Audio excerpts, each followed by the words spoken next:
दी छोड़ सतगुरु रामपाल जी परमेश्वर जी की जय हो।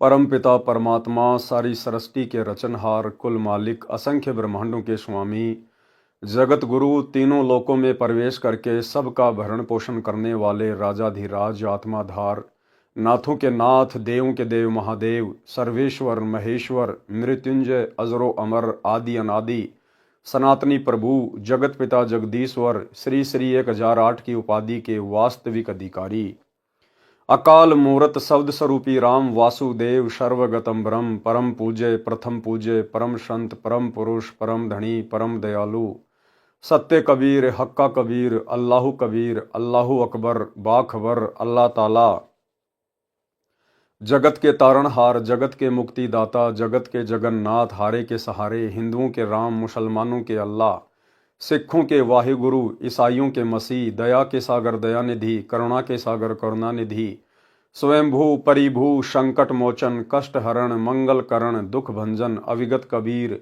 निर्विकार निर्विषम परमात्मा अलय अलेख सतगुरु आदि अनादि सतगुरु असली मर्यादा पुरुषोत्तम असली राम असली कृष्ण असली घनश्याम असली मुरारी राजाओं के राजा महाराजाओं के महाराजा शहंशाहों के शहंशाह सम्राटों के सम्राट भगवानों के भगवान अल्लाहों के अल्लाह प्रभुओं के प्रभु मसीहाओं के मसीह सच्चे वाहे गुरु बाबाओं के बाबा पीरों के पीर सेठों के सेठ जगत सेठ सावड़सा सेठ सर्वगुण संपन्न अनंत कोटि कलाओं के स्वामी अनंत कोटि ब्रह्मांडों के नायक योगियों में महायोगी ध्यानियों में महाध्यानी सिद्धों में परम सिद्ध ज्ञानियों में तत्व ज्ञानी ब्रह्म ज्ञानी महाज्ञानी परम ज्ञानी सर्वश्रेष्ठ ज्ञानी विज्ञानी युवा कबीर समरथ कबीर असमवात अमित ओजा सच्चे रहनुमा करीम अल्लाह सुभान अल्लाह दुनिया के अंतिम पैगंबर 8 सितंबर 1951 से गांव धनाना जिला सोनीपत हरियाणा भारतवर्ष की पावन भूमि पे प्रकट रियल कल की भगवान श्री नारायण साकार हरि श्री बाबा साहिब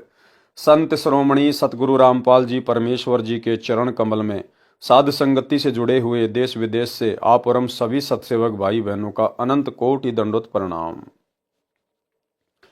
सत्साई भाई और बहनों, दया परम पिता परमेश्वर जी की सारी सृष्टि के मालिक की सर्व ब्रह्मांडों के रचयिता सतगुरु रामपाल जी की जिनके विशेष आशीर्वाद से शुभ आशीर्वाद से इस कलयुग की बिचली पीढ़ी में आप और हम सभी आत्माओं को साध संगति नसीब हुई, क्योंकि साध संगति से ही हम एक नेक भगत बन सकते हैं, परमात्मा को प्राप्त करने योग्य साधक बन सकते हैं।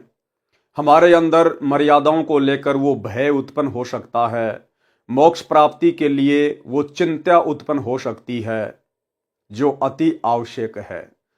अन्यथा जो भाई बहन साध संगति से नहीं जुड़े हुए हैं, जो वर्तमान समय 2024 तक भी काल प्रेरित सतलोक आश्रम मैनेजमेंट हरियाणा वालों के पीछे ही लगे हुए हैं, गुरुदेव के कलयुगी परिवार के पीछे उनके बेटा बेटी भाई बंधु रिश्तेदारों के पीछे लगे हुए हैं, आप उन भाई बहनों के आचार विचार व्यवहार उनका बोलना चलना उठना बैठना उनकी नियम मर्यादा आप जी देख सकते हैं। यदि कभी आपकी उनसे मुलाकात हो जाए तो आपको पता चलेगा कि साध संगति यदि दिन है तो आश्रमों से जुड़े हुए भाई बहन रात्रि हैं। साध संगति यदि गंध है तो शतलोक आश्रमों से जुड़े हुए भाई बहन दुर्गंध है। आप और हमारे विचारों में गुरुदेव भगवान को लेकर आप और हमारे क्या विचार हैं, आश्रम से जुड़ी हुई आत्माओं के क्या विचार हैं, रात और दिन का अंतर है। और जैसा कि दास आए दिन आप जियों को शतलोक आश्रम मैनेजमेंट हरियाणा के कुकर्मों के विषय में अवगत करवाता ही रहता है कि सतलोक आश्रम मैनेजमेंट हरियाणा ने अर्थात गुरुदेव जी के कलयुगी परिवार ने, उनके बेटा बेटी भाई बंधु रिश्तेदारों ने, इन कोऑर्डिनेटरों ने गुरुदेव भगवान के 2014 बरवाला कांड के बाद इसार जेल जाने के बाद इन्होंने संगत की एक भी मर्यादा सुरक्षित नहीं रखवाई है। इन्होंने हर प्रकार की मर्यादाएं तुड़वा डाली है, क्योंकि ये लोग काल के पक्के एजेंट हैं। इन्होंने केवल अपने इष्ट को प्रसन्न करना है और शतलोक आश्रम मैनेजमेंट हरियाणा का इष्ट है ज्योति निरंजन। भाई और बहनों, भक्ति मार्ग की एक सबसे बड़ी गलती परमात्मा ने बताई है कि भाई और तो चलो छोटी मोटी गलतियां तुम्हारी माफ की जा सकती हैं, जैसे किसी ने शराब पी ली, किसी ने गलती से मांस खा लिया, किसी ने कोई चोरी कर दी, छोटी मोटी और कोई हरकत कर दी, वो तो क्षमा योग्य हैं।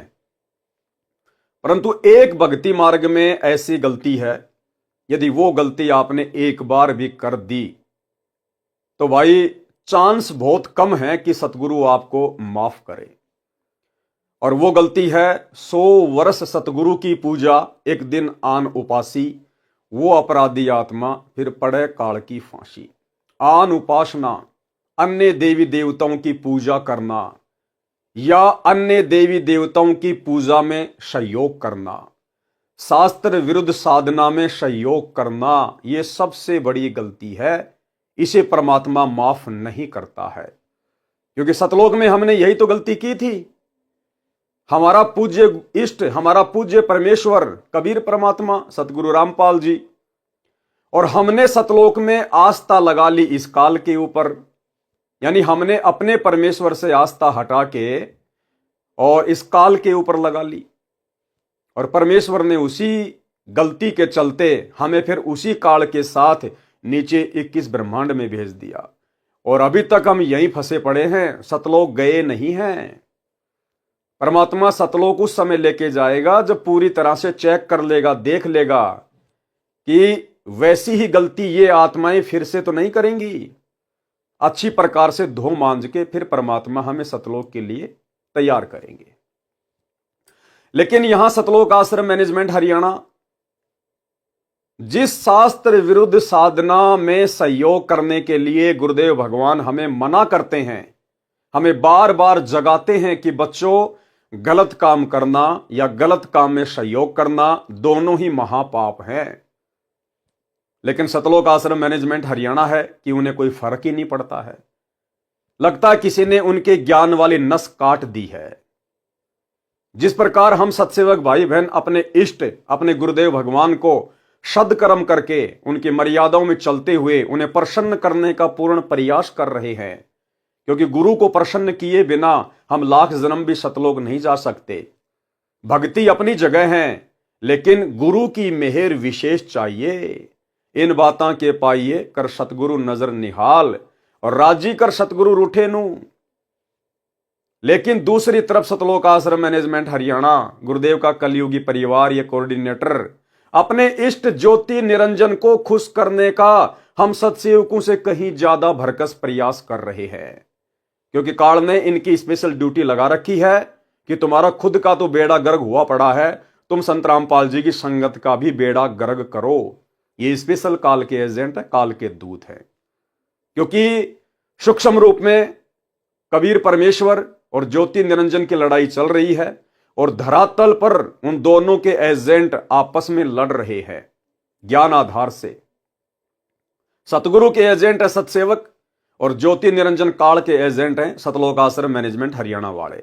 और सन 2014 बरवाला कांड के बाद से इन दोनों ही ग्रुपों में, क्योंकि संत रामपाल जी की संगत में 2 पार्ट हो चुके हैं, सबको पता है। एक पार्ट जो बिल्कुल अज्ञान और पाखंड के ढेर पे बैठा है, सतलोक आश्रम मैनेजमेंट हरियाणा। दूसरा ग्रुप साध संगति, जो अपने गुरु को प्रसन्न करने का हर संभव प्रयास करते हैं। वो भले खुद टूट जाएंगे, लेकिन मर्यादा टूटने नहीं देंगे। तो भाई और बहनों, 2025 शुरू हो चुकी है, और सतलोक आश्रम मैनेजमेंट हरियाणा के घटिया कुक्रम रुकने का नाम नहीं ले रहे हैं।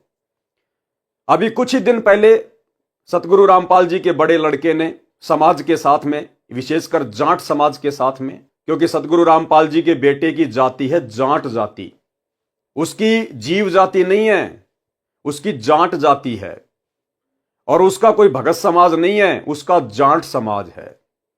और वो केवल अपने जाट समाज को, अपने जाट भाइयों को प्रसन्न करने में काल प्रेरणा से दिन रात लगा हुआ है, कोई भी मौका नहीं चूकता है। कुछ ही दिन पहले हम सत्सेवक भाई बहनों ने उन लोगों को समझाने के लिए एक वीडियो बनाया था कि भाई आप ये क्या कुकर्म कर रहे हो।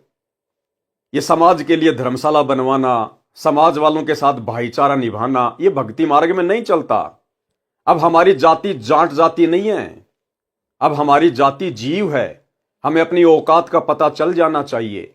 अगर मर्यादा में नहीं रहे, सतगुरु के वचन को इसी प्रकार तोड़ते रहे, तो गधे बना के छोड़ दिए जाएंगे, गधे बना के। धनाना की गलियों में घूमोगे, फिर तुम्हारा गधा समाज होगा, गधा समाज।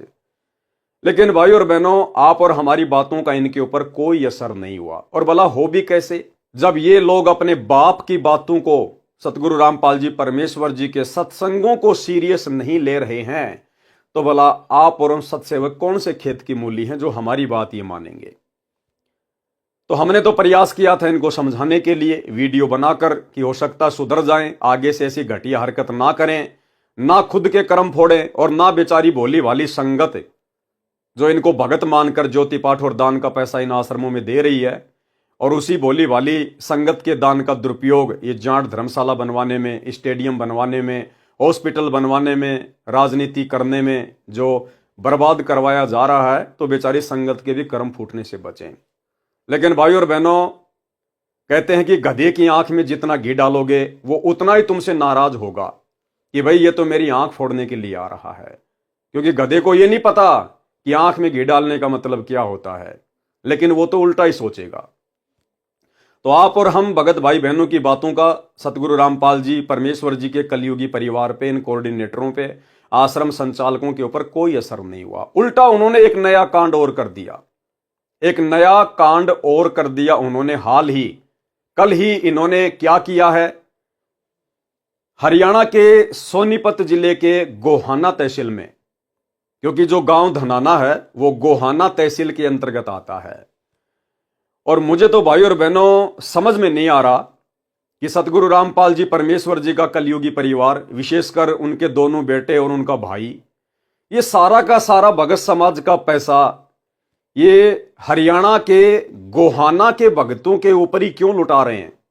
विशेषकर सोनीपत के अंदर ही ये लोग क्यों इस प्रकार के कुकर्म कर रहे हैं। मुझे लगता है इनको आने वाले विधानसभा चुनाव में चुनाव लड़ना है, या तो सतगुरु रामपाल जी के बड़े बेटे को या फिर सतगुरु रामपाल जी के भाई को। तो पहले से ये लोग अपना वोट बैंक तैयार करने में लगे हुए हैं, लोगों को प्रसन्न करने में लगे हुए हैं, ताकि हमें वोट मिल जाए और हम छोटे मोटे कोई विधायक बन जाएं। अन्यथा क्यों फिर ये इस प्रकार की मर्यादा तोड़ेंगे। ये कुकर्म, ये घटिया और नीच कर्म, शास्त्र विरुद्ध कर्म सतगुरु रामपाल जी परमेश्वर जी ने तो अपने भक्ति इतिहास में 30 वर्ष हो चुके हैं कभी भी नहीं किया। हमेशा हमें इन शास्त्र विरुद्ध कुकर्मों से दूर रहने की सलाह दी है, लेकिन आज उनका परिवार खुलेआम कर रहा है। हरियाणा के गोहाना में कोई दादा गोसाई गौशाला है, और उस गौशाला में गोहाना के उन लोगों ने, जो उस गौशाला के जो मेंबर हैं, उन सभी लोगों ने मिलकर ये हवन करवाया। ये वाला हवन, आप और हमारे वाला हवन नहीं, जो गुरुदेव ने हमें शास्त्र अनुकूल साधना बताई है ना, कि अपने घर के एक कोने में छोटा सा दीपक ले आओ, उसमें 100 ग्राम, 50 ग्राम, आधा किलो घी डाल दो, और उसमें खड़ी जो है वो बत्ती लगा दो, गाय या भैंस का घी होना चाहिए। वो हो गया हमारा हवन, जो कि शास्त्र अनुकूल है। लेकिन ये दादा गोसाई गौशाला में, गोहाना में, इन लोगों ने एक हवन यज्ञ का आयोजन किया। ये हवन यज्ञ महर्षि दयानंद सरस्वती वाला हवन यज्ञ, बड़ा सा गड्ढा खोद के उसमें लकड़ियां डाल के और घी के लोटे भर भर के डालो, स्वाहा स्वाहा, दुनिया भर का प्रदूषण, दुनिया भर के जीव उसमें मर जाते हैं, और शास्त्र विरुद्ध कर्म। तो गोहाना में वो दादा गोसाई गौशाला वाले मेंबर वो मिलके अपना हवन यज्ञ कर रहे थे। हो सकता है वो सालाना इस प्रकार का यज्ञ उस गौशाला में करवाते हैं, इस मकसद से कि लोग इस अनुष्ठान के बहाने आएंगे और यहां पर कुछ दान धर्म करके जाएंगे। उस गौशाला के पीछे उन लोगों का भी जो है वो परिवार चलता है, और थोड़ी बहुत वहां पर गायों की सेवा भी हो जाती है। तो वो लोग तो स्वाभाविक है, दुनिया भर की गौशाला हैं, दुनिया भर के लोग हैं, वो अपना शास्त्र विरुद्ध अनुष्ठान करवाते ही रहते हैं। तो गौशाला के लोग अपना शास्त्र विरुद्ध अनुष्ठान करवा रहे थे। ये 12 जनवरी 2025 की बात है। ये शास्त्र विरुद्ध हवन वहां पर हो रहा था। और भाई और बहनों, अब आप आगे जो सुनेंगे तो आप सत्सेवक भाई बहनों के तो दिमाग की बत्ती हिल जाएगी, क्योंकि आप और हमें तो गुरु की मर्यादाओं का पता चल गया है। और बाकी जो आश्रमों से जुड़े हुए भाई बहन हैं, उनके तो सिर में जू भी नहीं रेंगेगी, जू भी, क्योंकि उनकी बुद्धि पे काल बैठा है। उनके अंदर इतना बुद्धि विवेक काल ने छोड़ा ही नहीं है कि वो विचार कर सकें। उन्हें खुद की मर्यादाओं का नहीं पता, भला अन्य बातें वो क्या करेंगे। तो सतलोक आश्रम मैनेजमेंट हरियाणा ने, सतगुरु रामपाल जी परमेश्वर जी के कलयुगी परिवार ने, आश्रम संचालकों ने, जहां पर यह शास्त्र विरुद्ध हवन यज्ञ हो रहा है, इन्होंने जाकर वहां पर उस गौशाला में भंडारा लगा दिया, भंडारा देसी घी का। गुरुदेव के बड़े लड़के ने जाकर कहा कि जी आप ये हवन यज्ञ करो, आप गौशाला में शास्त्र विरुद्ध कुकर्म करो, आप ये अनुपासना करो, और जी भंडारा हम लगाएंगे संत रामपाल जी की तरफ से, सतलोक आश्रम धनाना की तरफ से देसी घी का भंडारा लगाएंगे, चाहे आप कितने भी आदमी क्यों ना बुलवा लीजिए। तो जगत वालों को क्या चाहिए भाई और बहनों, वो तो बड़े प्रसन्न होंगे कि जी हमारा तो खर्चा ही कम हो गया, हम 2 पैसे कमाने के लिए तो ये हवन यज्ञ कर रहे हैं ताकि लोग आए, इस बहाने 2 पैसे देकर जाएं, और हमारा तो खर्चा ही बच गया। अरे इतना बड़ा भंडारा 2-3 हजार आदमियों का, और यदि सतगुरु रामपाल जी का बेटा करवा रहा है तो उससे अच्छी बात और क्या हो सकती है। तो भाई समाज वाले जिनको संत रामपाल जी का ज्ञान नहीं, संत रामपाल जी की मर्यादाओं का ज्ञान नहीं, वो तो प्रसन्न ही होंगे जब उन्हें जाकर कोई इस प्रकार से सहयोग करेगा तो।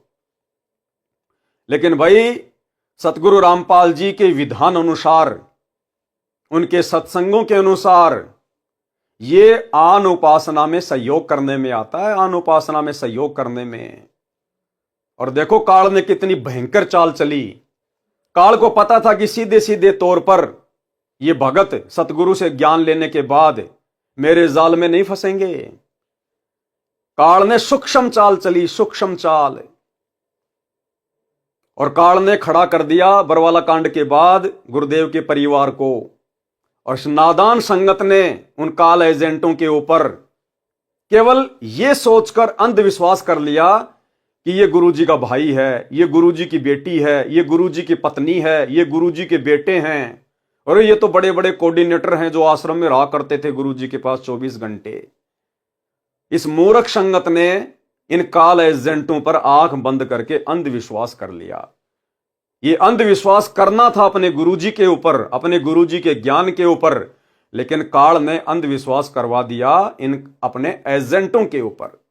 और पिछले 10 वर्षों से जमकर संगत की मर्यादाएं तोड़वाई जा रही हैं, क्योंकि काल चाहता है कि 2028 युग परिवर्तन के दौरान मैं इन भक्तों की चोटी पकड़ के ले जाऊं यहां से, क्योंकि परमात्मा तो कोई रक्षा करेगा नहीं। भाई गुरुदेव का तो काल के साथ एग्रीमेंट है, गुरुदेव तो जबरदस्ती करेगा नहीं, वो तो अपने वचन का पक्का है। तो काल सूक्ष्म रूप से भयंकर तरीके से संगत की मर्यादा तोड़वाने में लगा हुआ है। हालांकि सतलोक आश्रमों से जुड़ी हुई संगत की मर्यादाएं शेष नहीं है, हर व्यक्ति हर प्रकार से खंडित है। इन आश्रमों में जाने वाला और इन नामदान सेंटरों पर जाने वाला एक भी व्यक्ति मर्यादित नहीं है, सुरक्षित नहीं है। कभी भी काल उनकी चोटी पकड़ के ले जा सकता है और ले जा रहा है। लेकिन भाई जब काल किसी को घसीटने पे आता है तो ढंग से घसीटता है, ढंग से उसकी चटनी बना के रख देता है। तो काल वर्तमान में सतलोक आश्रमों से जुड़ी हुई संगत की चटनी बनाने में लगा हुआ, चटनी। और भाई गुरुदेव के परिवार ने, इन कोऑर्डिनेटरों ने भी अपने इस कदर कर्म खराब कर लिए हैं कि आने वाले समय में जब इनके ऊपर आपत्तियों का पहाड़ टूटेगा, इन पे आपत्तियां नहीं आएंगी। आपत्तियां तो बहुत छोटा सा शब्द है, आपत्तियों का पहाड़। और उस समय फिर ये गुरुजी से प्रार्थना करेंगे, रोएंगे, चीखेंगे, चिल्लाएंगे। तो गुरुजी भी इनकी इतनी बड़ी बड़ी गलतियों को देखकर हाथ खड़े कर लेंगे कि बेटा तुम मेरे लिए कोई विशेष नहीं हो, तुम मेरे कोई सगे नहीं हो। क्या तुमने मुझे अपना बाप मान रखा है, फूफा मान रखा है, मामा मान रखा है, मुझे अपना पति मान रखा है? मंगलाचरण में क्या पढ़ा तुमने? गरीब परम शक्ति संगीतम, रिद्धि सिद्धि दाता सोई, अविगत गुण अतीतम, सत्य पुरुष निर्मोही। बेटा मैं सत्य पुरुष हूं। कबीर तुम मुझे सतगुरु सतगुरु कहते हो ना, नालायको 30 साल हो गई, तुम्हें सतगुरु की परिभाषा का भी पता है? ना सतगुरु जननी जने और जाके माना बाप, पिंड ब्रह्मंड से रहित है ना वहां तीनों ताप। तो गुरुदेव कह देंगे, बेटा मैं किसी का बाप नहीं, मैं तो उसका बाप हूं जो मेरे वचन में रह के भक्ति करता है, जो मेरी मर्यादाओं में रह के भक्ति करता है, जिसने वास्तव में मुझे अपना बाप माना है। मैं तो उसका बाप हूं, तुम्हारा बाप नहीं हूं। और बच्चों, तुमने तो इतनी बड़ी बड़ी गलतियां कर दी, जबकि तुम्हें समझाने में, तुम्हारे पास में संदेशे भिजवाने में सत्सेवकों के माध्यम से मैंने पिछले 10 वर्षों से कोई कमी नहीं छोड़ी। अरे वो सत्सेवक बेचारे, वो कल के बच्चे, और तुम नालायकों 20-20 साल से, 30-30 साल से मेरे साथ हो, और तुम आज तक नहीं समझ पाए कि मेरा ज्ञान क्या है, मेरा भक्ति विधान क्या है, मेरी मर्यादा क्या है, सत्संगों में मैंने क्या बताया, क्या समझाया, तुम आज तक नहीं समझ पाए। और वो कल के बच्चे मेरे जेल जाने के बाद जो संकल्प ले लेके जुड़े हैं, वो मेरे कल के बच्चे एडी से चोटी तक मुझे जान गए। भैया मैं निर्मोही हूं, निर्मोही, मेरा कोई सगा नहीं है। मेरा सगा वो है जो मेरी मर्यादा में रह के भक्ति करेगा। और भाई तुमने तो पहाड़ जैसी गलतियां कर रखी हैं, पहाड़ जैसी गलतियां। मैं भला अब तुम्हारी मदद कैसे कर सकता हूं? हाँ, यदि तुम्हारा कोई प्रारब्ध का, यदि कोई पुण्य शेष है, कोई दान धर्म का कोई अंश शेष है, तो भैया तुम्हारी सुरक्षा हो सकती है, अन्यथा मेरी तरफ से किसी प्रकार की कोई सुरक्षा की उम्मीद मत करना।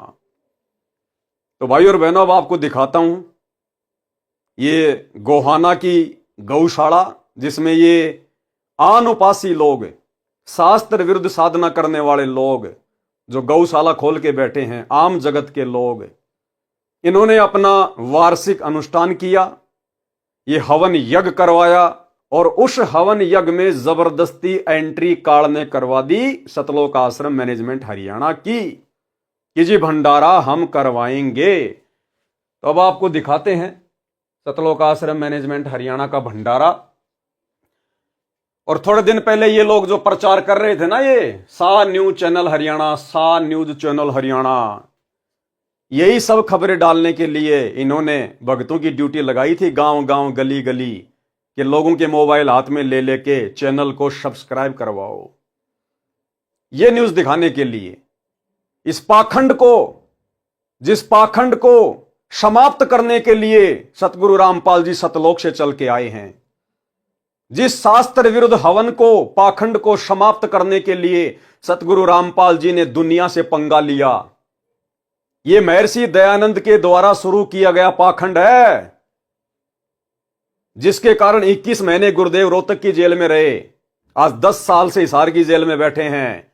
इसी आन उपासना के अंतर्गत शास्त्र विरुद्ध साधना के तहत किया जाने वाला यह यज्ञ हवन, जो गोहाना की उस गौशाला में किया जा रहा है, और उसमें सहयोग करने के लिए पहुंच गया सतलोक आश्रम मैनेजमेंट हरियाणा। तो सोचिए भाई और बहनों, ये सतगुरु के एजेंट हैं या काल के एजेंट हैं? अरे वो जगत वाले अपना अनुष्ठान कर रहे हैं, हमें क्या आपत्ति है, क्या ऑब्जेक्शन है? नालायकों, तुम क्यों जबरदस्ती वहां पे एंट्री लेने चले गए? अरे हमारा क्या लेना देना? जहां पर इस प्रकार के शास्त्र विरुद्ध धार्मिक अनुष्ठान होते हैं, हमने तो उसके आसपास से भी गुजरने में डर लगना चाहिए, आसपास से गुजरने में भी। और जबरदस्ती तुम लोग वहां जाकर भंडारा कर रहे हो। और भाई और बहनों, इनको कोई न्योता नहीं देता है कि जी हम यहां पर ये प्रोग्राम कर रहे हैं, आप भंडारा कीजिएगा। नहीं, ये लोग जबरदस्ती जाते हैं समाज में अपना भाईचारा बढ़ाने के लिए, अपनी जो है वो प्रभुता दिखाने के लिए, क्योंकि अवश्य गुरुदेव के परिवार को चुनाव लड़ना है, गुरुदेव के लड़कों को अवश्य दोनों में से एक को आने वाले समय में सोनीपत से विधानसभा का चुनाव लड़ना है। इसीलिए ये लोग जबरदस्ती अपने समाज के अंदर, जाट समाज के अंदर घुसते हैं, जबरदस्ती कहीं भंडारा लगा दिया, कहीं धर्मशाला बनवा रहे हैं, कहीं पर स्टेडियम बना रहे हैं, कहीं पर ये बसें चला रहे हैं, कहीं रोडों का कार्य शुरू किया जा रहा है, कहीं पर एम्बुलेंस चलाई जा रही है। अन्यथा सोचिए भाई और बहनों, क्या पूरे इंडिया में गौशाला केवल हरियाणा के सोनीपत में है क्या? अरे एक ही जिले में है क्या?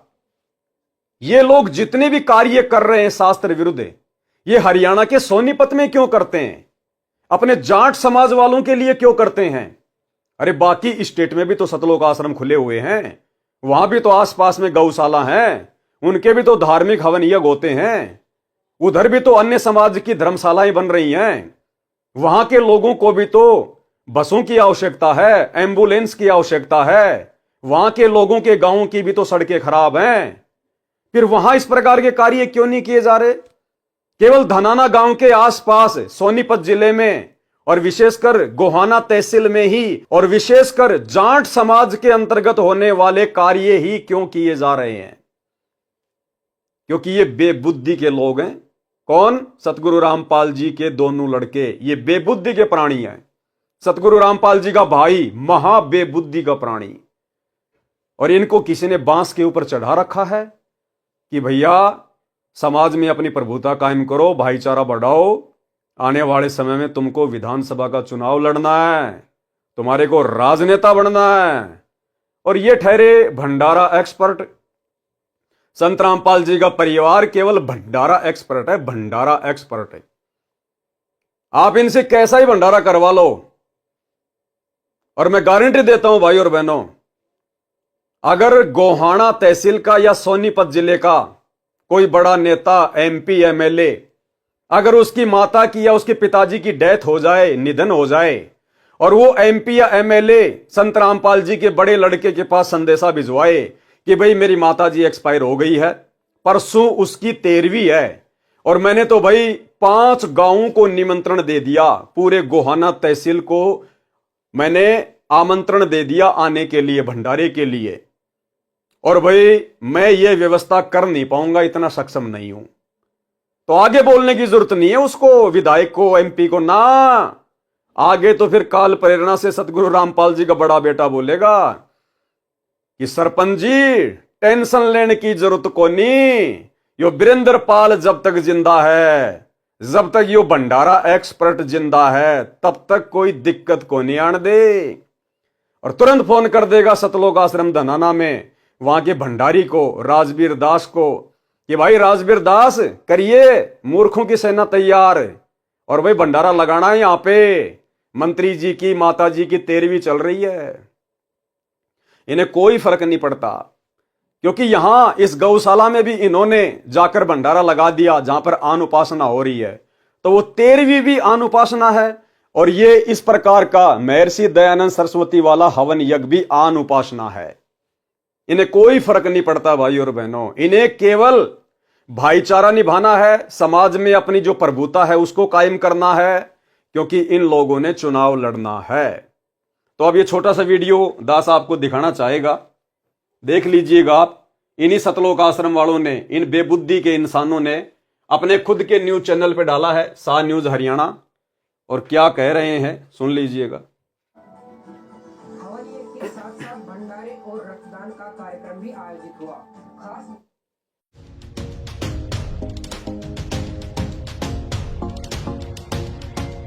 बीते रविवार 12 जनवरी को सोनीपत के गोहाना के ओल्हाना गांव में स्थित दादा गोसाई गौशाला में हवन यज्ञ का कार्यक्रम किया गया। हवन यज्ञ के साथ साथ भंडारे और रक्तदान का कार्यक्रम भी आयोजित हुआ। खास बात ये रही कि आने वाले लोगों के लिए भंडारे की व्यवस्था संत रामपाल जी महाराज की तरफ से की गई। लगभग 2000 लोग इस कार्यक्रम में शामिल हुए।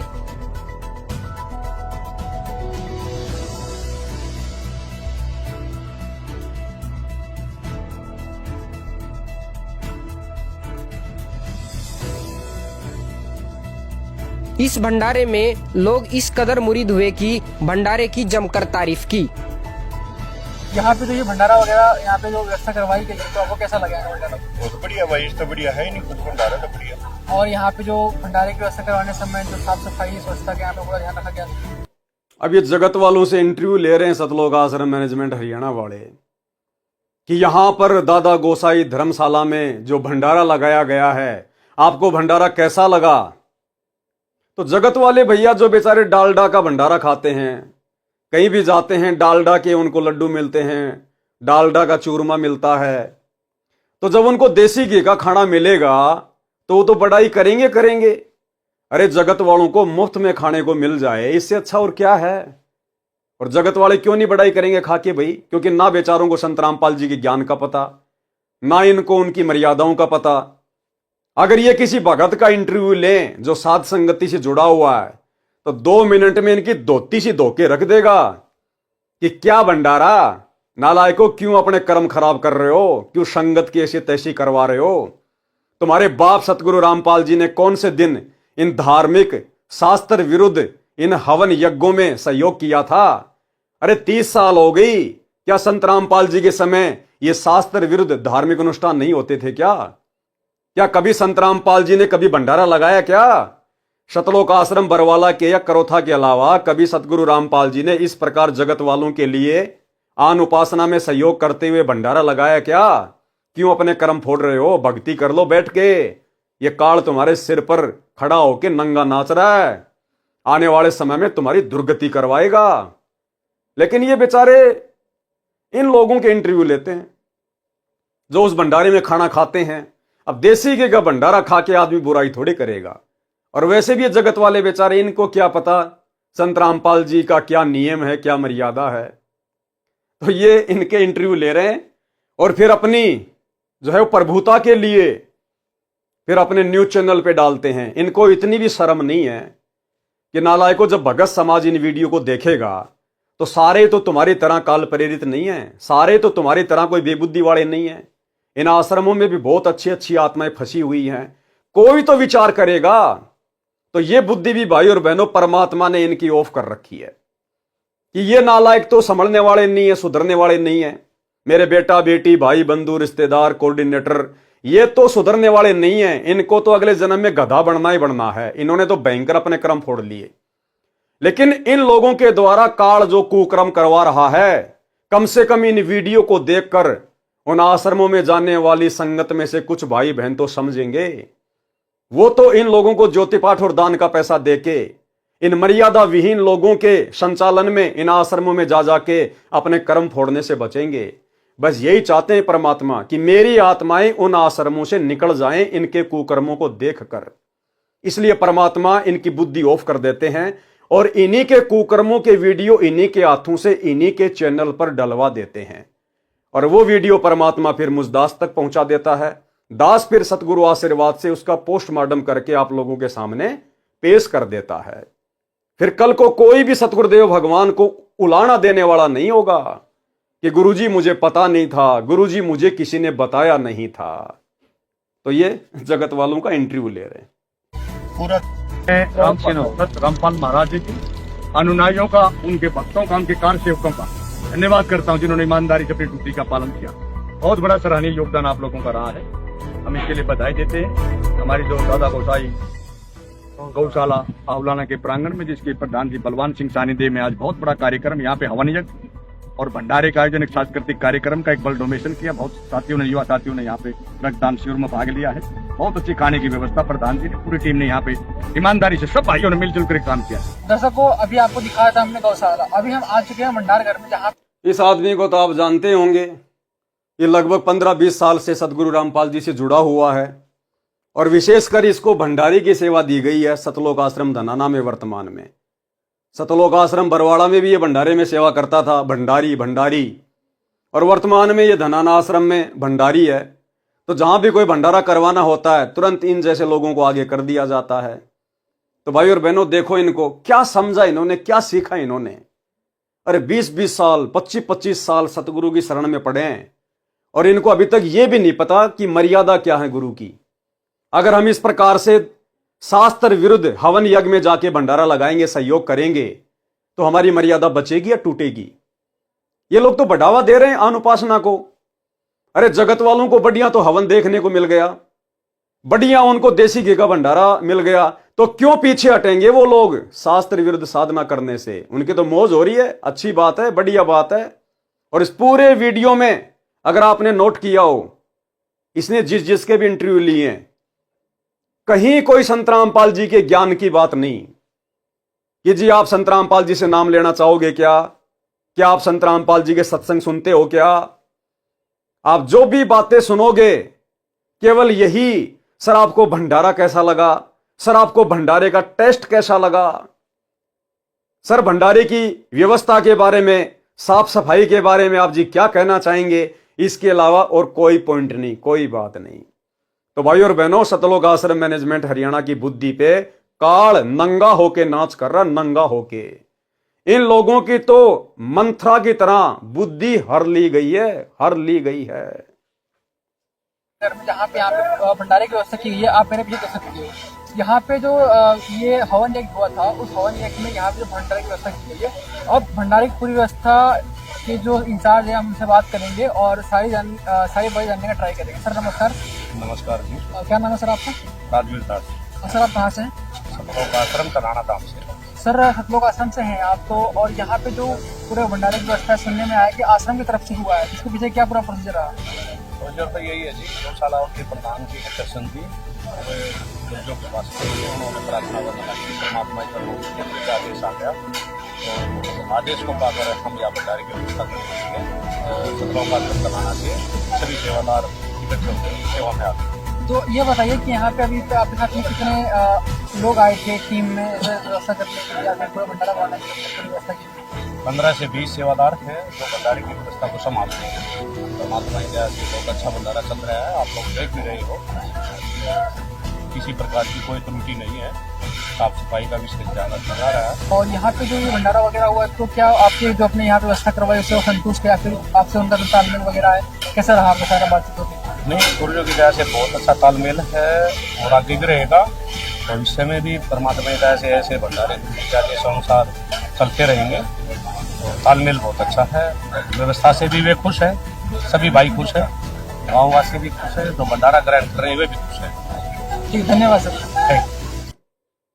तो भाई और बहनों, ये छोटी सी जानकारी थी जो आप सभी भगत भाई बहनों को देनी थी, क्योंकि दास की तो ड्यूटी, दास की सेवा परमात्मा ने यही लगा रखी है कि परमेश्वर ने जिन आत्माओं को चुन लिया है सतलोक के लिए और साथ संगति से जोड़कर परमात्मा जिनकी ट्रेनिंग ले रहे हैं, उन्हें योग्य बना रहे हैं। जो थोड़ी बहुत कमियां हमारे अंदर है, परमात्मा उनको दूर करवा रहे हैं। और ये सोने पे सुहागा भाई और बहनों, जब इन काल प्रेरित सतलोक आश्रम मैनेजमेंट हरियाणा वालों के कुकर्मों के वीडियो जब हमारे सामने आते हैं और जब हम इनके कुकर्मों को देखते हैं, जो कर्म ये लोग गुरुजी के भक्ति विधान के विपरीत करते हैं, तो आप और हमें शिक्षा मिलती है, आप और हमारे अंदर भय पैदा होता है। हम और गुरुदेव के निकट आते हैं कि हे गुरुदेव भगवान, अपने दास पर, अपनी दासी पर दया रखना मालिक, हमारे ज्ञान योग को खोल के रखना परमात्मा। हे बंदी छोड़, हम कभी सौपन में भी आपकी मर्यादा तोड़ने का विचार अपने मन में भी ना लेकर आए।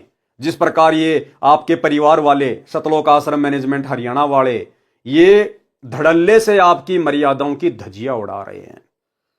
तो भाई और बहनों, शुक्र मनाओ, गुरुदेव का 100 बार धन्यवाद करो कि गुरुदेव ने आप और हम सभी आत्माओं को साध संगति से जोड़ दिया। अन्यथा आज हम भी इन लोगों के पीछे लग के, इन आश्रमों में जा जाके इन कुपात्रों को ज्योति पाठ और दान का पैसा दे दे के अपने कर्म फोड़ रहे होते, कर्म। और आने वाले समय में क्या बीतेगी आप जी देख लेना इनके साथ में। तो इस वीडियो में आपको ये छोटी सी जानकारी देनी आवश्यक थी, क्योंकि ये लोग तो समझने वाले नहीं हैं, इनकी बुद्धि पे तो काल बैठा है। लेकिन आप और हम भगत भाई बहन इस प्रकार की घटिया और शास्त्र विरुद्ध साधना में सहयोग करने वाली हरकतों को देख देख कर हम सावधान रहें, हमारे से भविष्य में ऐसी कोई गलती गुरुदेव के मार्ग में ना हो जाए। तो अब हम आज के वीडियो में आगे बढ़ते हैं।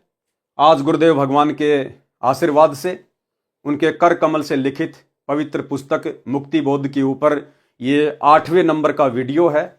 प्रत्येक वीडियो में गुरुदेव भगवान के आशीर्वाद से हमें बहुत कुछ समझने और सीखने को मिलता है। आज की वीडियो में विशेषकर गुरुदेव भगवान ने सुखदेव ऋषि की जो कथा है उसको शामिल किया है। वैसे गुरुदेव ने हमें बहुत बार यह कथा सुना रखी है, सत्संगों में इसका जिक्र किया हुआ है। इसलिए गुरुदेव भगवान के कर कमल से लिखित पुस्तक को पढ़ने सुनने से भी हम पुण्य के भागी बनते चले जाते हैं। तो जहां कोई विशेष पॉइंट आएगा, दास जरूर सतगुरुदेव की प्रेरणा से विश्लेषण करेगा, अन्यथा हम इन कथाओं को पढ़ेंगे, इनको पढ़ने मात्र से भी हम पुण्य के भागी बनते हैं। तो ये पवित्र ग्रंथ मुक्ति बोध, पेज नंबर 61। गरीब सुखदेव सुख में उपजे, राई सिंह समोई, नो नाथ और सिद्ध 84 संग उपजे थे दोई। सुखदेव ऋषि की उत्पत्ति कथा। सरलार्थ, जिस समय भगवान शिव जी ने पार्वती जी को अमर मंत्र दिया, उस समय एक स्थान पर सूखा पेड़ था, उसके नीचे आसन लगाया। कारण यह था कि इस अमर नाम को कोई अन्य जीव सुन ले और वह भी अमर हो जाए, और बुरे स्वभाव का जीव यदि आध्यात्मिक शक्ति संपन्न हो जाएगा तो वह उसका दुरुपयोग करके भले व्यक्तियों को सताएगा। क्या कह रहे हैं परमात्मा? पॉइंट पे ध्यान देना भाई और बहनों। इसलिए गुरुदेव भगवान ने अभी तक किसी को भी ओरिजिनल सारनाम सार शब्द नहीं दिया। क्यों नहीं दिया वो अमर मंत्र? क्योंकि गुरुदेव भगवान को पता है कि यदि ओरिजिनल सारनाम दे दिया गया तो सारनाम लेने के बाद उसका जाप करने से, सुमरण करने से भगत में जुबान सिद्धि आ जाती है, जुबान सिद्धि। और परमेश्वर को पता था कि ये मंत्र यदि मर्यादा विहीन के हाथ लग गया, यदि किसी ऐसी आत्मा को दे दिया गया जो इस मंत्र का जाप भी करेगा और मर्यादा भी तोड़ के रखेगा, तो मर्यादा तोड़ने से तो आएगी उसके अंदर दुर्बुद्धि काल प्रेरणा से, और ये अमर मंत्र जाप करने से आएगी उसमें शक्ति। वो तो सत्यानाश कर देगा, समाज का सत्यानाश। इसलिए गुरुदेव भगवान ने अभी तक ये मंत्र किसी को नहीं दिया है। और वही बात यहां है, क्या है कि शंकर भगवान पार्वती को एकांत स्थान में लेके गए कि जहां पर उस मंत्र को कोई सुन ना ले। कौन सा मंत्र? वो सोहम मंत्र, प्रथम मंत्र जो आज हमें गुरुदेव ने 7 मंत्र दिए हैं, उसके बीच बीच के 5 मंत्र देवी देवताओं के, वो 5 मंत्र भी सुनाने के लिए शंकर जी अपनी पत्नी पार्वती को एकांत स्थान पर लेके गए ताकि कोई व्यक्ति इनको सुन ना ले। यदि किसी ऐसे वैसे अनधिकारी व्यक्ति ने यह मंत्र सुन लिए तो उसके अंदर शक्ति आ जाएगी, शक्ति, और फिर वो समाज के लिए घातक सिद्ध हो सकता है। तो भला सतगुरु रामपाल जी परमेश्वर मंत्रों के बाप अमर मंत्र को, सार नाम को, भला ऐसे किसी को कैसे दे देंगे? सतगुरु रामपाल जी तो अंतर्यामी हैं, उन्हें तो आगे पीछे सब कुछ पता है कि कौन मर्यादा में है, कौन आगे चल के मर्यादा तोड़ेगा, कौन जाके काल की गोद में बैठेगा, कौन अधिकारी है कौन नहीं है। तो गुरुदेव भगवान भला ऐसे कैसे किसी को सार नाम सार शब्द दे देंगे? उसके बाद तो जुबान सिद्धि आ जाती है। और अगर इनको वो सार नाम अमर मंत्र दे दिया होता तो भाई और बहनों, गुरुदेव के जेल जाने के बाद शतलोक आश्रम मैनेजमेंट हरियाणा के गुरुदेव के परिवार के कुक्रम भी आपके सामने हैं। तो गुरुदेव भगवान को तो ये सारे कुक्रम पहले ही दिखाई दे रहे थे, बरवाला कांड से पहले।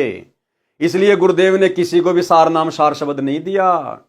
मालिक को पता था ये सत्यानाश कर देंगे, सत्यानाश।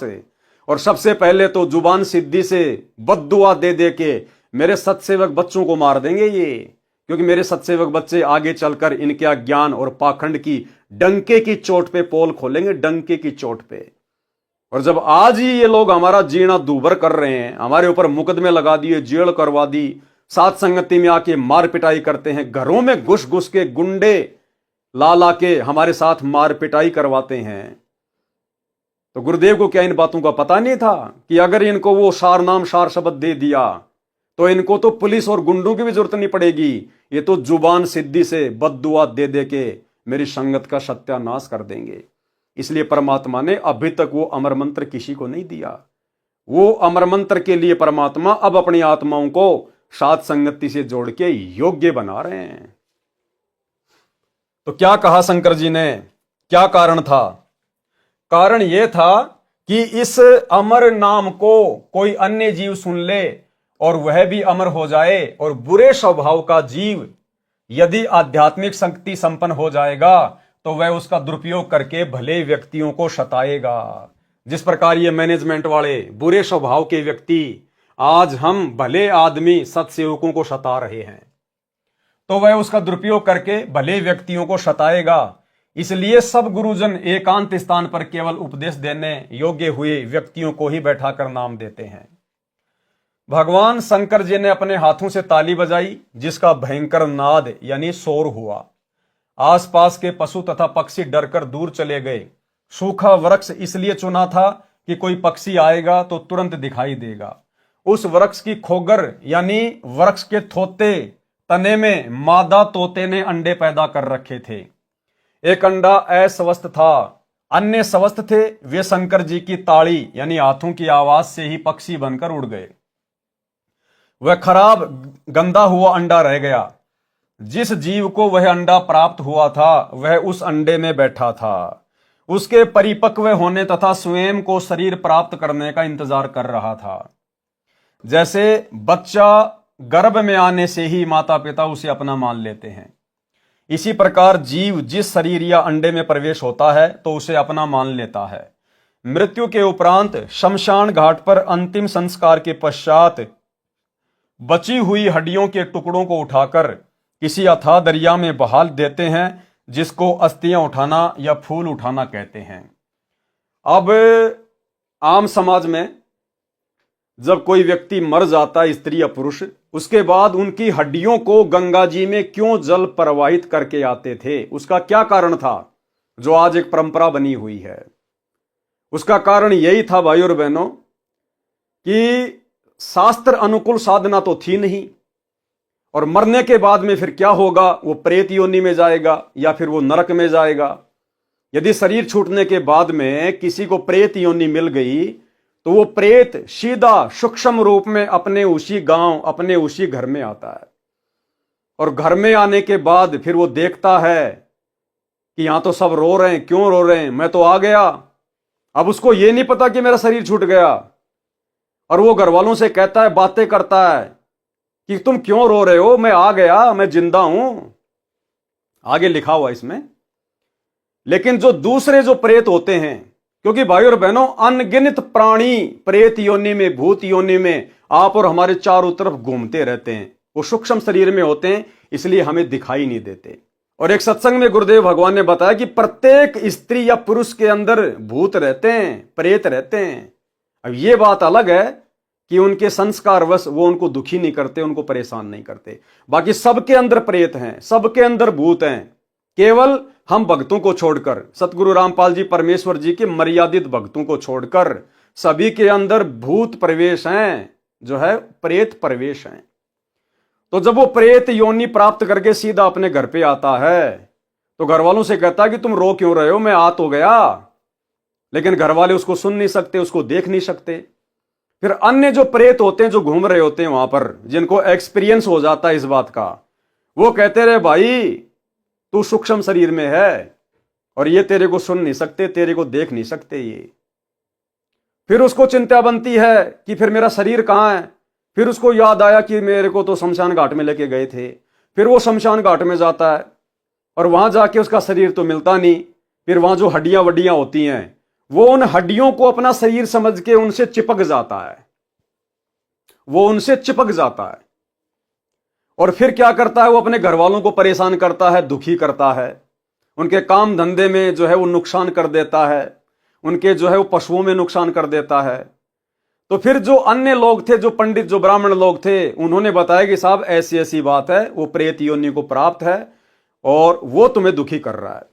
तो फिर मरने के बाद में कि भाई जब तक उसका ऊपर हिसाब किताब पूरा होगा तब तक हम इसकी हड्डियों को किसी ऐसी जगह पे डाल के आ जाते हैं जहां पर ये जा ना सके, जहां इसको मालूम ही ना पड़े कि मेरी हड्डियां कहां गई। तो इस परेशानी से बचने के लिए ये गंगा जी में अस्थियां प्रवाहित करने की परंपरा चली थी।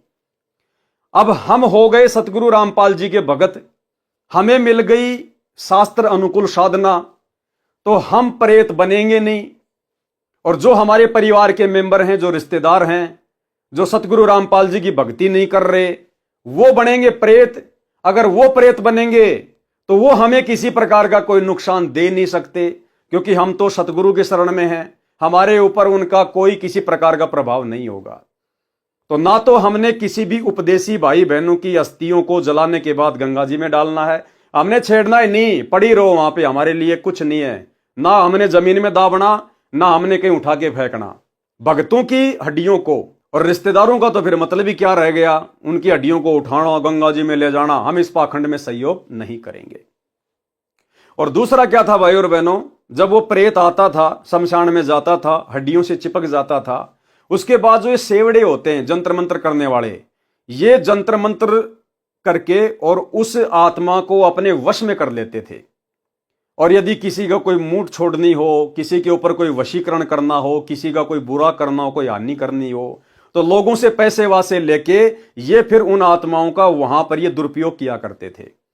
तो इस कारण से भी ये जो एक जो परंपरा थी अस्थियों को गंगा जी में डालने की, ये शुरू हुई थी।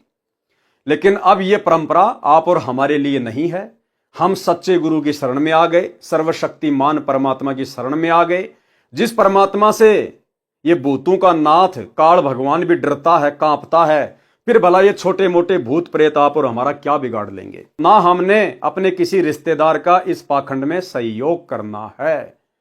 तो फिर बाद में वो प्रेत उसको बताते हैं कि भैया ना तेरे को कोई देख सकता, ना तेरे को कोई सुन सकता है। तो ठीक इसी प्रकार भाई और बहनों, वो जो जीव आत्मा थी, जो उस पेड़ के खोगर में, जो उस गंदे अंडे में थी, वो उसी को अपना शरीर मान के उससे चिपकी हुई बैठी थी। मृत्यु के उपरांत शमशान घाट पर अंतिम संस्कार के पश्चात बची हुई हड्डियों के टुकड़ों को उठाकर किसी अथाह दरिया में बहा देते हैं, जिसको अस्थियां उठाना या फूल उठाना कहते हैं। उसका कारण यह है कि जो जीव उस मानव शरीर स्त्री या पुरुष में रहा है, उसका उस शरीर में अधिक मोह हो जाता है। जैसे मानव को कोई असाध्य रोग हो जाता है तो अपने शरीर की रक्षार्थ सर्व धन लगा देता है। शरीर इतना प्रिय लगता है। मृत्यु के उपरांत यदि उस प्राणी को अन्य शरीर नहीं मिला तो वह प्रेत योनि में जाता है, भूत बनकर सूक्ष्म शरीर में रहता है। वह धर्मराज के दरबार में ऑफिस से अपना हिसाब किताब करवाता है।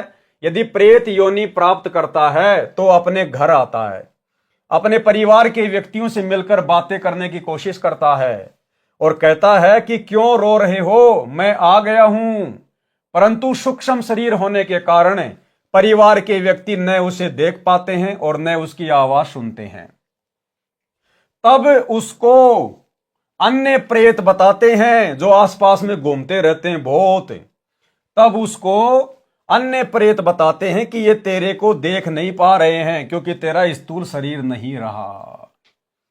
ठीक इसी प्रकार भाई और बहनों, हम भगत भाई बहन अब इतने होशियार हो गए हैं गुरुदेव के ज्ञान आधार से, परमेश्वर के आशीर्वाद से। अब गुरुजी की मर्यादा तो छोड़िए आप, गुरुदेव भगवान ने हमें जो मर्यादा, जो नियम जो बताए हैं, आप उनकी तो बात छोड़ दीजिए, वो तो हमने निभाने हैं। हमने अन्य प्रकार की भी कोई मर्यादा नहीं तोड़नी चाहिए। हम ये ना सोचें कि मैं अकेला हूं, मुझे कोई देख नहीं रहा है। ये प्रेत, ये भूत, हमारे दादा, हमारे परदादा, हमारे गांव वाले, आड़ोस पड़ोस वाले, वो सब प्रेत योनियों में भटक रहे हैं, घूम रहे हैं और वो हमें सब देख रहे हैं। यदि हम कोई भी ऐसी वैसी हरकत करते हैं तो देखो, अगर हम अपने मन में सोचेंगे तो हमारा गुरुदेव भगवान देख रहा है, हम उससे नहीं बच सकते। और वैसे देखें कि मैं तो एकांत स्थान पे हूं, मुझे कोई देख नहीं रहा है, किसी से मोबाइल से बातें कर रहे हैं, अश्लील चैटिंग कर रहे हैं, या ऐसी कोई मर्यादा तोड़ रहे हैं भगत होने के बाद भी, या कोई मिलावट कर रहे हैं, कोई चोरी कर रहे हैं, कोई ठगी कर रहे हैं, कोई रिश्वत ले रहे हैं, या किसी माता बहन की तरफ कोई गंदी नजर कर रहे हैं, या ऐसी वैसी कोई भी हरकत, तो आप ये ना सोचिए कि मुझे कोई देख नहीं रहा। पहली बात तो अंतर्यामी सतगुरु रामपाल जी भगवान आपकी हर हरकत को देख रहा है। ये बाहरी हरकत तो छोड़ दीजिए, आपके मन में भी जो हरकत चल रही है वो भी आपके गुरु से दूर नहीं है। और यदि किसी को लगता है कि कौन अंतर्यामी, काहे का भगवान, कौन देखता अंदर की, तो फिर इस कथा से हमें शिक्षा ले लेनी चाहिए कि हमारे आसपास बहुत सारी आत्माएं भटकती रहती हैं, वो हमें पल पल देख रही है। और जब हम वो कुकर्म करते हैं तो आपस में फिर हमारे जो पूर्वज होते हैं, जो गांव वाले होते हैं, फिर वो आपस में बातें करते हैं कि देख ये नालायक गधा इंसान, हमारा तो शरीर छूट गया, हम तो दुखी हो रहे हैं। ये भी भूत बनने की तरफ आगे बढ़ रहा है और उसको समझाने का प्रयास करते हैं। वो चिल्लाते हैं लेकिन नालायक ये काम मत कर, पर नारी को देखिए बहन बेटी के भाव, कहे कबीर कामनाश का यही सहज उपाय। और भक्ति मार्ग में आने के बाद, इतना ज्ञान लेने के बाद, जब हम शारीरिक संबंध बनाते हैं, पति पत्नी वाले कुक्रम को नहीं छोड़ते हैं, तो हमें लगता है हम तो एकांत कमरे में हैं, हमने तो लाइटें वाइटें बंद कर दी, हमें कौन देख रहा अब रात्रि में। वो तुम्हारे दादा परदादा, तुम्हारी दादी, तुम्हारे गांव वाले, अन्य वो प्रेत, वो तुम्हारे वो मजे लेते रहते हैं। जिस प्रकार ज्ञान से अनजान व्यक्ति पोर्न फिल्म देखता है मोबाइल में, टीवी पे सेक्सी फिल्म देखता है और एकांत में बैठ जाएगा कहीं छत पे या कहीं कमरे में या कहीं खेत खात में और सोचता है मुझे कोई नहीं देख रहा, लेकिन वहां उसके दादा परदादा गांव वाले जो प्रेत बन के घूम रहे हैं वो सब देख रहे हैं, वो मजे भी लेते हैं उनके और धिक्कारते भी हैं कि बेटा बहुत अच्छी बात है, देख देख कर कुकर्म, जल्दी भूत बनेगा, हमारे भूत समाज का नाम रोशन करेगा, हमारे भूत समाज की, हमारे जो प्रेत समाज की जनसंख्या बढ़ाएगा तू, बहुत अच्छी बात है बेटा कर। तो भाइयों और बहनों, हमें हर तरफ से काल ने बांध रखा है, हम सुरक्षित नहीं हैं। हमें लगता है कि मैं एकांत में हूं, मुझे कोई देख नहीं रहा है। हमारे ऊपर पल पल नजर हमारे गुरुदेव भगवान की तो है ही है, यहां की भी अन्य आत्माओं की हमारे ऊपर पल पल नजर रहती है। इसलिए ये ना सोचें कि मैं सुरक्षित हूं, सुरक्षित यहां कोई नहीं है। तब उसको अन्य प्रेत बताते हैं कि ये तेरे को देख नहीं पा रहे हैं क्योंकि तेरा स्थूल शरीर नहीं रहा। फिर वह प्रेत अपने शरीर की खोज में शमशान घाट पर जाता है, वहां शरीर जला दिया गया होता है, अपने शरीर की शेष बची अस्थियों को अपनी मानता है, उनसे चिपक कर रहता है। जब उन अस्थियों को उठाकर दरिया में बहाने जाते हैं तो भी वह जीव उनसे चिपका रहता है। जब दरिया में डाल देते हैं तो वह उनसे अलग हो जाता है। ज्यादातर प्रेत वहीं रह जाते हैं, कुछ एक उन परिवार वालों के साथ घर आ जाते हैं। यदि अस्थियां न उठाई जाए तो वह प्रेत बनकर शमशान घाट पर डेरा डाल लेता है। परंतु जिन्होंने परमेश्वर कबीर जी की शरण ले रखी है, किस परमेश्वर कबीर जी की? दाढ़ी मूंछ वाले परमेश्वर कबीर जी की नहीं, वो कागज का टुकड़ा मुर्दा फोटू कबीर जी की दाढ़ी मूंछ वाली, वो भला हमें क्या शरण देगी? असली कबीर परमेश्वर सतगुरु रामपाल जी की जिन्होंने शरण ले रखी है, उनके विषय में कहा जा रहा है। परंतु जिन्होंने परमेश्वर कबीर जी की शरण ले रखी है वे प्रेत नहीं बनते। अनुपदेशी यानी जिन्होंने सतगुरु रामपाल जी का नाम नहीं ले रखा है, जिन्होंने गुरु से नाम लेकर भक्ति नहीं की, वे प्रेत बनकर कभी शमशान पर, कभी घर या खेतों में या जो भी कारोबार होता है उसके आसपास घूमते रहते हैं, परिवार के सदस्यों को या अन्य को परेशान करते हैं। इसलिए नकली गुरुओं की बताई भक्ति से प्रेत बना, फिर उसको ठिकाने लगाने के लिए अस्थियां उठाकर दरिया में डालने की रीति यानी परंपरा शुरू कर दी। यदि कोई हरिद्वार हर की पौड़ी से वापस आ जाता और परिवार को परेशान करता तो उसकी गति कराने की परंपरा प्रारंभ कर दी। 13वीं 17वीं महीना 6 माही फिर बरसी मनाने लगे, फिर भी बात नहीं बनी, भूत तंग करता रहता तो उसके श्राद्ध प्रारंभ कर दिए कि अब ये पितर बन गया है, उसकी गति के लिए पिंड भरवाओ, आदि आदि क्रियाएं परिवारजनों पर थोपी गई। इसलिए भाई और बहनों, गुरुदेव भगवान विशेषकर जो उनकी शरण में आ जाता है, उनसे उपदेश लेता है, उन सभी आत्माओं को ये सारे शास्त्र विरुद्ध कर्म करने से मना करते हैं, क्योंकि इसका मुख्य कारण ये है जो गुरुदेव ने यहां पर लिखा हुआ है। उसी स्वभाव से अंडे से एक जीव चिपका था। अब उस पेड़ की खोगर में एक गंदे अंडे में एक जीव उस अंडे को अपना मान के उससे चिपका हुआ था। श्री शिव जी ने पार्वती जी को पूर्ण परमात्मा की कथा सुनाई जो परमेश्वर कबीर जी से सुनी थी। फिर प्रथम मंत्र देवी पार्वती जी को सुनाया, कमलों का भेद बताने लगे। पार्वती जी की समाधि लग गई, पार्वती जी समाधिस्थ हो गई। पहले तो हाँ हाँ हूं करती रहती थी, बाद में वह गंदा यानी जो खराब अंडा था स्वस्थ होकर उसमें तोते का बच्चा बन गया उस मंत्र के प्रभाव से, और हाँ हाँ करने लगा। आवाज में अंतर जानकर शिवजी ने पार्वती की ओर देखा तो वह तो समाधि में थी। अंतर्दृष्टि से देखा तो एक तोता सर्व ज्ञान सुन चुका था। शिवजी उस तोते को मारने के लिए उठे तो वह तोता उड़ चला। शिवजी भी आकाश मार्ग से उसका पीछा करने लगे। वेद व्यास ऋषि जी की पत्नी ने जम्भाई ली यानी मुंह खोला तो उसके मुख के द्वारा तोते वाला जीव उस ऋषि की पत्नी के शरीर में गर्भ में चला गया।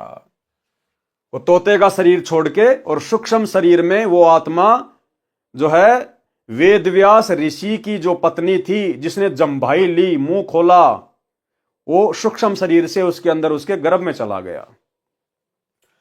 तोते वाला शरीर वहीं त्याग दिया।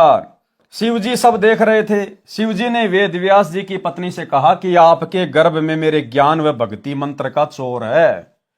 उसने अमर कथा सुन ली है, वह भी अमर हो गया है। जितना अमृतत्व उस मंत्र से होता है। व्यास जी भी वहीं आ गए तथा शिव जी को प्रणाम किया। आने का कारण जाना तो कहा कि हे भोलेनाथ, आप कह रहे हो कि वह अमर हो गया है। यदि वह जीव अमर हो गया है तो आप मार नहीं सकते। अब गर्भ में तो आप उसको बिल्कुल भी नहीं मार पाओगे। यह सुनकर शिव जी चले गए, पार्वती जी को समाधि से जगाया और अपने निवास पर चले गए। जिस स्थान पर शिव जी ने पार्वती जी को अमर मंत्र दिया था, उस स्थान को अमरनाथ के नाम से जाना जाता है। यानी जो ये अमरनाथ धाम है जहां पर दुनिया जाती है, ये ऐसे बना है अमरनाथ, क्योंकि जिस जगह पर शिव जी ने पार्वती जी को अमर मंत्र दिया था, फिर वो जगह अमरनाथ के नाम से प्रसिद्ध हो गई। 12 वर्ष तक व्यास जी की पत्नी को बच्चा उत्पन्न नहीं हुआ। तीनों देवता श्री ब्रह्मा जी, श्री विष्णु जी तथा श्री शिव जी व्यास ऋषि जी की कुटिया पर आए और गर्भ में बैठे जीव से कहा कि आप जन्म लो, बाहर आओ। गर्भ में जीव को अपने पूर्व के जन्मों का ज्ञान होता है। जीव ने कहा, स्वामियों, बाहर आते ही आपकी माया, तीनों गुणों का प्रभाव जीव को भूल भुलैया में डाल देता है। जीव अपना मकसद भूल जाता है। आप अपनी माया को कुछ देर रोको तो मैं बाहर आऊं। क्या समझाना चाह रहे हैं गुरुदेव भगवान हमें? कि जब सुखदेव की आत्मा मां के गर्भ में थी और ब्रह्मा विष्णु महेश तीनों देवता आकर कहने लगे कि हे जीव, आप बाहर आ जाओ। अगर 12 वर्ष तक बच्चा मां के गर्भ में रहेगा तो आने वाले समय में माताएं दुखी हो जाएंगी। अब सुखदेव मां के गर्भ में, और मां के गर्भ में जीव को आगे पीछे सब पता होता है। और ये मनुष्य जन्म क्यों मिलता है? 84 लाख योनियों से भिन्न जो परमेश्वर ने हमें अपने जैसा रूप दिया है, नर नारायण दे, ये क्यों मिलता है? उस जीव को सब पता चल जाता है। और उसको यह भी पता चल जाता कि असंख्यों बार मेरे को मनुष्य जन्म मिले, स्त्री और पुरुष के। और जैसे ही हम बाहर आते हैं मां के गर्भ से, ये ब्रह्मा विष्णु महेश की माया हमें सब कुछ भुला देती है, जिस कारण से वो जीव मां के गर्भ से बाहर नहीं आ रहा था। यानी गुरुदेव हमें समझाना चाहते हैं इस सुखदेव ऋषि की कथा के माध्यम से कि इस मनुष्य जन्म का, चाहे स्त्री हो या पुरुष हो, इसका मेन मकसद केवल अपनी आत्मा का कल्याण करवाना है। और गुरुदेव समझाना चाहते हैं कि बच्चों, तुम्हारे ऊपर शुक्र मनाओ, कितनी बड़ी दया हुई, कितनी बड़ी मेहर हुई।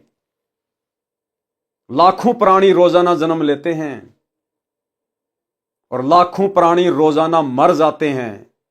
ना उनको भक्ति का पता चलता, ना उनको सतगुरु का पता चलता, ना उनको मोक्ष का पता चलता, ना कोई आत्म ज्ञान है, ना कोई परमात्म ज्ञान है। और शुक्र मनाओ कि परमात्मा ने तुम्हें मां के गर्भ से बाहर आने के बाद ब्रह्मा विष्णु महेश की माया ने जो सब कुछ भुला दिया था, तुम्हें कुछ भी याद नहीं था। आम दुनिया की तरह तुम भी उसी जोड़ जुगाड़ में लग गए 2 रोटी के चक्कर में, और तुम्हें सतगुरु ने आकर सब कुछ बताया, समझाया। तो शुक्र मनाओ। सुखदेव ऋषि को तो मां के गर्भ में भी सब कुछ पता था और मां के गर्भ से बाहर आने के बाद भी सब कुछ पता था। उसके बावजूद भी उसको सही रास्ता नहीं मिला, उसको सही भक्ति नहीं मिली, उसको तत्वदर्शी संत नहीं मिला और वापस काल के जाल में ही रहा। और गुरुदेव ने कहा कि वर्तमान में वो स्वर्ग में बैठा है और स्वर्ग से जब उसका समय पूरा होगा वो पृथ्वी पर नीचे पटका जाएगा, 84 लाख योनियों में जाएगा। और अंत में मालिक ने बताया जो सुखदेव की आत्मा है वो कलयुग के लास्ट में जो विष्णु का अवतार आएगा, राजा हरिश्चंद्र वाली आत्मा, कल्कि का अवतार लेके निकलंक बन के, उस समय वो सुखदेव वाली आत्मा उस कल्कि की सेना का सेनापति बनेगा, सेनापति। सोचिए भाई और बहनों, जिसको सब कुछ पता था गर्भ से बाहर आने के बाद भी, जब ब्रह्मा विष्णु महेश ने राई भैंस के सींग पे जितने समय रुक सकती है, यानी रुक ही नहीं सकती, रखते नीचे गिरेगी राई, इतनी देर इन्होंने अपनी माया रोकी थी तीनों देवताओं ने। और भाई और बहनों, माया रोकने वाले ये नहीं है तीनों देवता ब्रह्मा विष्णु महेश। अब तो हमें पता चल गया, अरे मूसड़ तो दादा ही उठा सकता है, उस 2 साल के बच्चे के बस की बात नहीं है कि वो मूसड़ को उठा ले। मूसड़ दादा उठाता है, कौन रोक देगा ये माया? ये ब्रह्मा विष्णु महेश काल दुर्गा, ये तो नौकर है परमात्मा के, नौकरी कर रहे हैं यहां पर। एक जिम्मेदारी दे रखी है इनको परमात्मा ने, ये नौकर हैं, ये परमेश्वर की माया को नहीं रोक सकते। सतगुरु रामपाल जी परमेश्वर जी ने उस माया को रोका आप और हमारे लिए। इस कहानी के माध्यम से आप और हमें जगाने के लिए कि जो बातें आज मैं तुम्हें आके बता रहा हूं सत्संगों में, कि मां के पेट में प्राणी को सब कुछ पता होता है, बाहर आकर तीनों देवताओं की माया हमें प्रभावित कर देती है। इन बातों को सुखदेव ऋषि के माध्यम से आप और हमारे तक पहुंचाने के लिए कि गुरुदेव भगवान हमें जो भक्ति का पाठ पढ़ा रहे हैं और जो जो बातें बता रहे हैं वो परम सत्य है। और क्या हमारा मकसद होना चाहिए, ये मनुष्य जन्म प्राप्त करके हम अपने मकसद की ओर आगे बढ़े। तो सारी की सारी दया ये गुरुदेव भगवान की, और सौभाग्य हमारा सुखदेव ऋषि को सब कुछ पता होने के बाद भी, गर्भ से बाहर आने के बाद भी उसको सब चेतना रही, और वो तो इतनी सिद्धि वाला था, उड़ के स्वर्ग में चला जाता था। फिर भी भाई और बहनों उसको भक्ति का वो मार्ग नहीं मिला, मोक्ष प्राप्ति का वो मार्ग नहीं मिला जो आप और हमें मिल गया। और वर्तमान कलयुग की पिछली पीढ़ी में भी उस आत्मा को वो भक्ति का मार्ग नहीं मिलेगा, क्योंकि वर्तमान में वो स्वर्ग में है, अभी उसकी कमाई शेष है। और स्वर्ग से आने के बाद फिर अपने वो कर्म फोड़ेगा कल्कि की सेना का सेनापति बनके। तो शुक्र मनाओ भाई और बहनों, आप और हमारे पर कितनी बड़ी रजा, कितनी बड़ी मेहर पूज्य गुरुदेव भगवान की। जीव ने कहा स्वामियों, बाहर आते ही आपकी माया, तीनों गुणों का प्रभाव जीव को भूल भुलैया में डाल देता है। जीव अपना उद्देश्य भूल जाता है, आप अपनी माया को कुछ देर रोको तो मैं बाहर आऊं। व्यास जी की पत्नी ने कहा कि मेरे गर्भ में लड़का है, मुझे किसी प्रकार का कष्ट नहीं है, इस लड़के ने सुख दिया है, इसका नाम सुखदेव रखूंगी। सुखदेव, उसका नाम सुखदेव क्यों रखा? व्यास जी की पत्नी ने कहा कि 12 साल से मेरे गर्भ में बच्चा है और मुझे पता ही नहीं, मुझे कोई दुख नहीं, इस बच्चे ने मुझे सुख दिया है, इसलिए इसका नाम रखूंगी सुखदेव। और दूसरा नाम था उसका सुखदेव, सुखदेव, सुख कहते हैं तोते को, क्योंकि वो तोते का शरीर छोड़ के फिर व्यास की पत्नी के गर्भ में एंटर हुआ था, इसलिए उसका दूसरा नाम है सुखदेव। सुख मानी तोता। इस लड़के ने मुझे सुख दिया है, इसका नाम सुखदेव रखूंगी। तीनों देवताओं ने उसको सुखदेव नाम दिया, क्योंकि वह सुख यानी तोते के शरीर में भक्ति शक्ति युक्त हुआ था। तीनों देवों ने कहा कि हे सुखदेव, हम अपनी गुण शक्ति को केवल इतनी देर तक रोक सकते हैं जितनी देर गाय या भैंस के सींग पर राई का दाना टिक सकता है। अब बताओ भाई और बहनों, ये तीनों गुणों की माया कितनी भयंकर है, आंधी की तरह चलती है।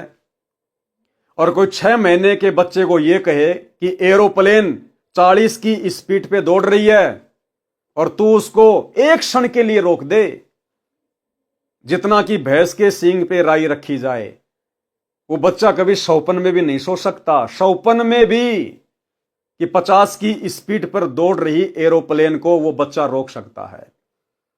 तो भाई और बहनों, ये जो भी सारा का सारा जो विधान है, जो सिस्टम है, ये पूर्ण ब्रह्म परमेश्वर सारी सृष्टि के रचनहार सतगुरु रामपाल जी परमेश्वर जी ने चला रखा है। उनकी माया को वो ही रोक सकते हैं, वो ही चला सकते हैं। बाकी सब जीव हैं, निमित्त मात्र हैं, किसी की कोई औकात नहीं है। तो ये सारे खेल परमात्मा खेलते हैं। जितनी देर गाय या भैंस के सींग पर राई का दाना टिक सकता है, यानी रखते ही गिर जाता है। सुखदेव ने कहा कि ऐसा ही करो। तीनों देवों ने अपनी गुण शक्ति को एक क्षण यानी सेकंड के लिए रोका। सुखदेव गर्भ से बाहर आया, तीनों देव चले गए। उस समय में 93 यानी 93 अन्य बच्चों का जन्म हुआ। उन सबको तथा सुखदेव को अपने मकसद का ज्ञान रहा, यानी जो चेतना उनको मां के गर्भ में थी वो बाहर आने के बाद भी उनको चेतना रही कि मनुष्य जन्म क्यों मिलता है। और ये ब्रह्मा विष्णु महेश हमें यहां पर फंसा के रखते हैं।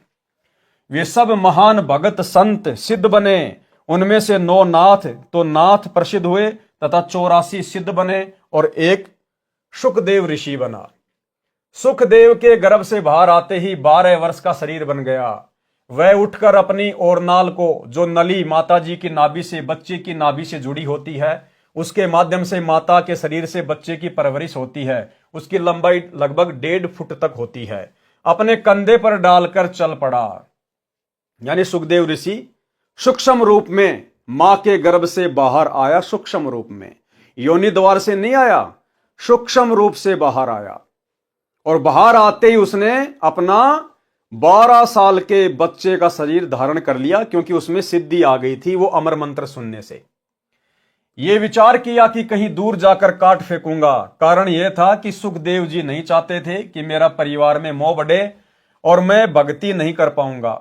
दूसरी ओर व्यास ऋषि ने कहा कि बेटा, हमने तेरे उत्पन्न होने की 12 वर्ष प्रतीक्षा की है, आप जाने की तैयारी कर रहे हो। हमने बेटे का क्या सुख देखा, आप घर त्याग कर ना जाओ। सुखदेव ने कहा, ऋषि जी, आप वेद शास्त्रों के ज्ञाता विद्वान होकर भी मोह के दलदल में फंसे हो, मुझे भी फंसाने का प्रयत्न कर रहे हो। मेरे को अपने पूर्व जन्मों का ज्ञान है। क्या कहा सुखदेव ने कि मेरे को अपने पूर्व जन्मों का ज्ञान है। अनेकों बार आप मेरे पिता बने, अनेकों बार मैं आपका पिता बना, अनेकों बार हमने 84 लाख प्राणियों के शरीरों में कष्ट उठाए। अब की बार मुझे मेरे लक्ष्य का ज्ञान है, मैं भक्ति करके अपना जन्म सफल करूंगा। लेकिन भाई और बहनों, वो सुखदेव की आत्मा अभी तक अपना जन्म सफल नहीं कर पाई और ना इस कलयुग में वो कर पाएगी। तो आप और हमारा सौभाग्य देखिए, हमारी किस्मत कितनी जबरदस्त है। इसलिए गुरुदेव भगवान कहते हैं कि बच्चों, तुम सारी प्रोसीजर को पार करके आ चुके हो। कितनी बार तुम सुखदेव भी बन चुके हो। सृष्टि कोई आज से थोड़ी चल रही है, गिनती नहीं है इतने पदम युगों से। आज हम ये सारी प्रोसीजर पार कर चुके हैं।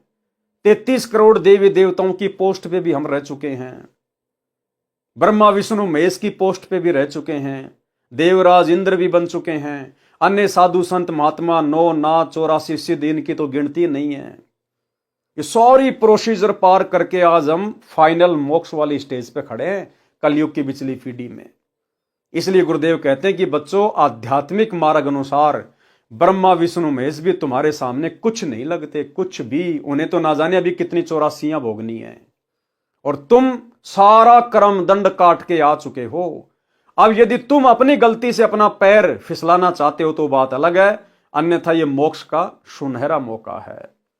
लेकिन काल भी भाई और बहनों इतनी आसानी से पीछा नहीं छोड़ता, वो भी पूरा जोर लगाएगा, और जोर लगा रहा है। आपने देख लिया गोहाना की गौशाला में किस प्रकार से हवन यज्ञ में जाकर सतलोक आश्रम वाले भंडारा लगा रहे हैं।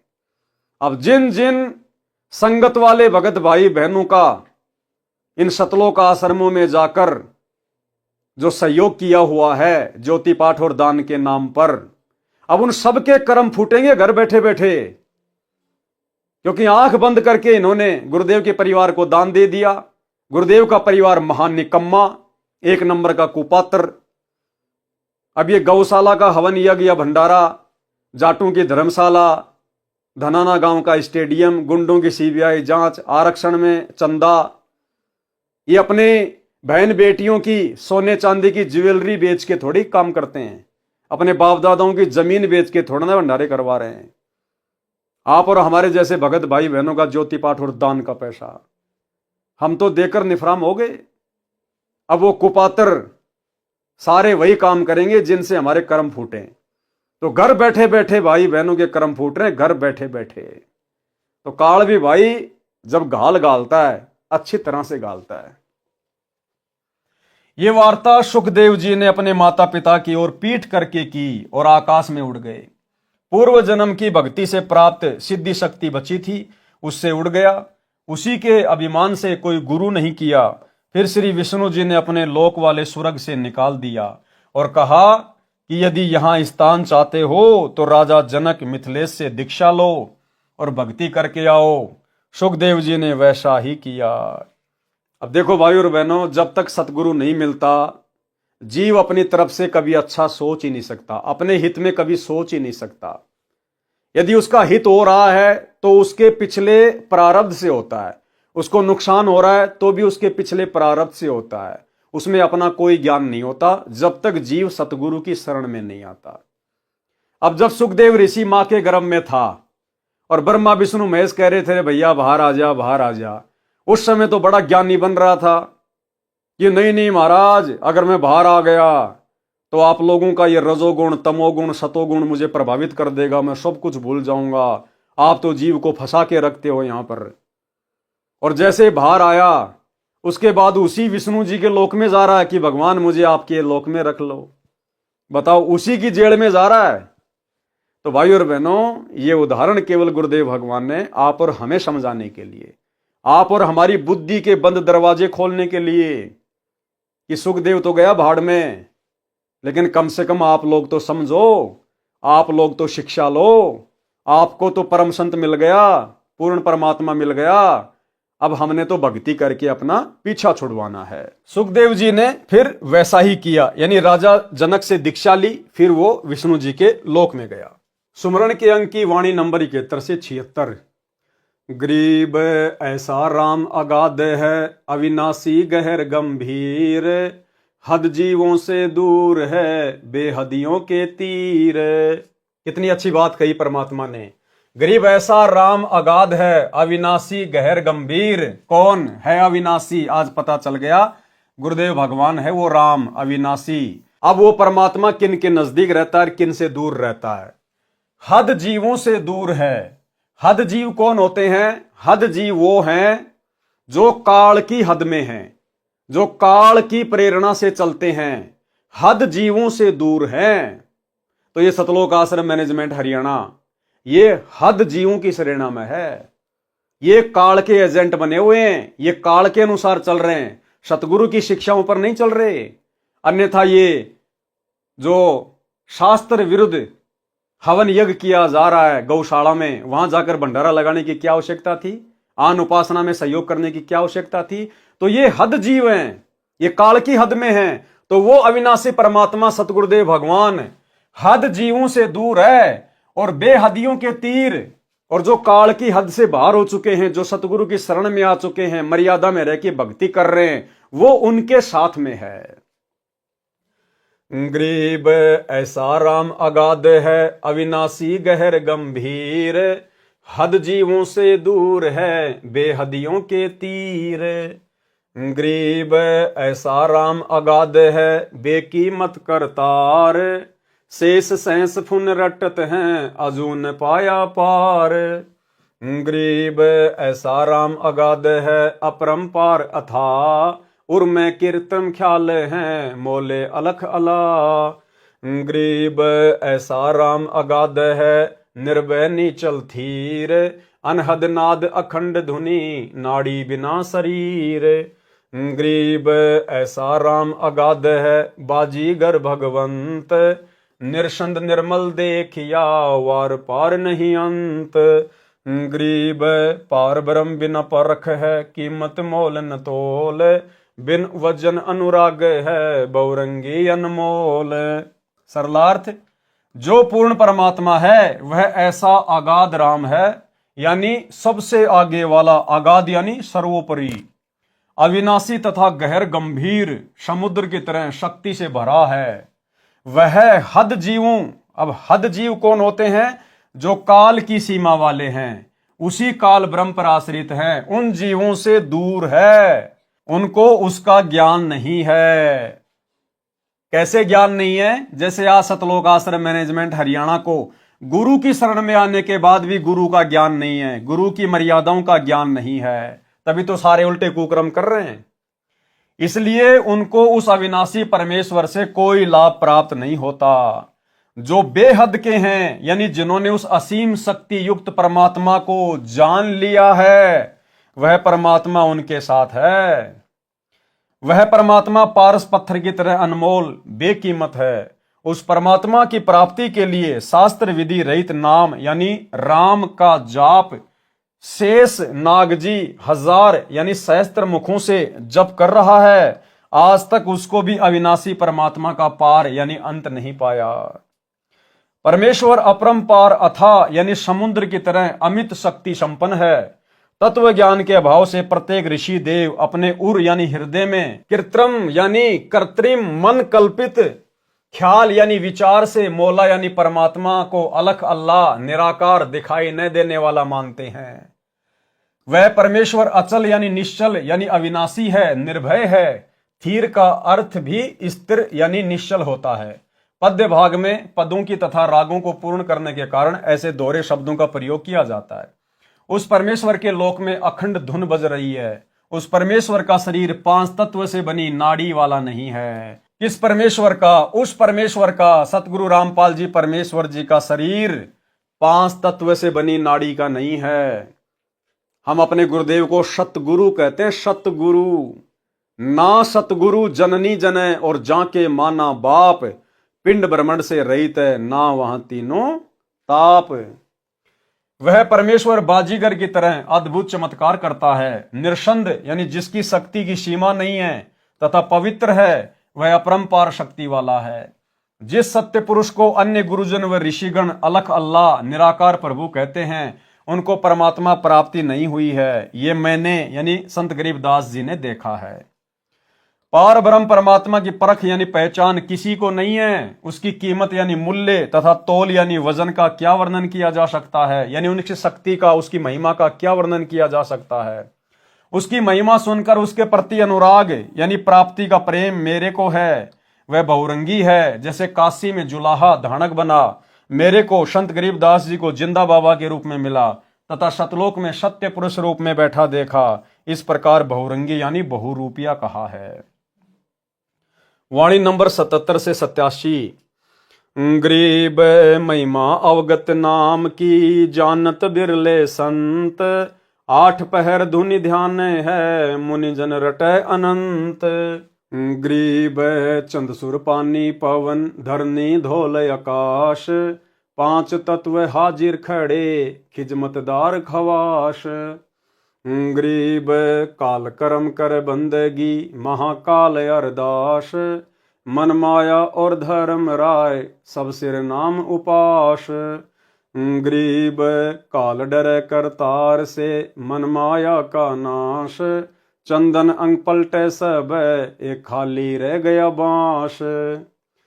गरीब सजन सलोना राम है, अवगत अन्य न जाई, बाहर भीतर एक है, सब गट रहा समाई। गरीब सजन सलोना राम है, अचल अभंगी एक, आदि अंत जाके नहीं, ज्यों का त्यों ही देख। गरीब सजन सलोना राम है, अचल अभंगी ऐन, महिमा कहीं न जाते हैं, बोले मधुरे बैन। गरीब सजन सलोना राम है, अचल अभंगी आदि, सतगुरु मरहम ताश का, साखी भरत सब साध। गरीब सजन सलोना राम है, अचल अभंगी पीर, चरण कमल हंसार हैं, हम हैं दामनगीर। गरीब सजन सलोना राम है, अचल अभंगी आप, हद बेहद से अगम है, जपो अजपा जाप। गरीब ऐसा भगली जोगिया, जानत है सब खेल, बीन बजावे मोहिनी, जुग मंत्र सब मेल। आगे परमेश्वर ने इन वाणियों का सरलार्थ किया है। उस परमात्मा को प्राप्त करने के लिए अनंत मुनिजन मनमाने नामों की रटना लगा रहे हैं, यानी जाप कर रहे हैं, परंतु अविगत नामों, दिव्य मंत्रों को तथा उनकी महिमा को बिरला संत ही जानता है। और वे बिरले संत एकमात्र पृथ्वी पर वर्तमान में स्वयं कबीर परमेश्वर सतगुरु रामपाल जी हैं। उस परमात्मा के आदेश से 5 तत्व आकाश, वायु, अग्नि, जल तथा पृथ्वी कार्य करते हैं। वे तो परमेश्वर कबीर जी की खिदमतगार यानी सेवा करने वाले सेवक दास हैं। उस परमेश्वर की बंदगी यानी प्रणाम करके नम्र भाव से स्तुति, ब्रह्मकाल, कर्म, दया की याचना करते हैं। ये काल भी उस परमेश्वर के आगे नतमस्तक है। और महाकाल, महाकाल कौन? अक्षर पुरुष। महाकाल यानी अक्षर पुरुष भी उस परमेश्वर से अरदास यानी प्रार्थना करके अपने अपने लोक चला रहे हैं। मन यानी काल ब्रह्म, माया यानी दुर्गा देवी और धर्मराय काल का न्यायाधीश, सबके सिर पर नाम उपासना है, यानी सबको भक्ति करना अनिवार्य है, तब उसका पद सुरक्षित रहता है। इसीलिए तो काल ने गीता अध्याय नंबर 18 श्लोक नंबर 64 या 65 में कहा है कि अर्जुन, मैं तुझे गुप्त से गुप्त बात बताता हूं कि मैंने तुझे जिस परमेश्वर के बारे में कहा ना, अध्याय 18 के श्लोक 62 में, कि उस अविनाशी परमेश्वर की शरण में जा, वो मेरा भी पूज्य देव है, मेरा भी इष्ट देव है। और यही बात यहां गुरुदेव लिख रहे हैं कि इस काल को भी अपना 21 ब्रह्मांड चलाने के लिए उसी परमात्मा की उपासना करनी पड़ती है। अक्षर पुरुष को भी अपने 7 संग ब्रह्मांड चलाने के लिए उसी कबीर परमेश्वर की भक्ति करनी पड़ती है। ये बात अलग है कि उनके पास में भक्ति का यथार्थ मार्ग नहीं है, लेकिन उनका इष्ट वो ध्यान उसी का धरते हैं। नोट, अक्षर पुरुष को महाकाल इसलिए कहा है क्योंकि जब इसका एक दिन जो 1000 युग कहा है पूरा होता है तो काल ब्रह्म दुर्गा सहित एक ब्रह्मांड का विनाश हो जाता है। सभी प्राणी अक्षर पुरुष के लोक में रखे जाते हैं। ज्योति निरंजन जब 21वें ब्रह्मांड में होता है उस समय यह भी महाकाल कहा जाता है। ज्योति निरंजन काल भी परमेश्वर कबीर जी से भय मानता है।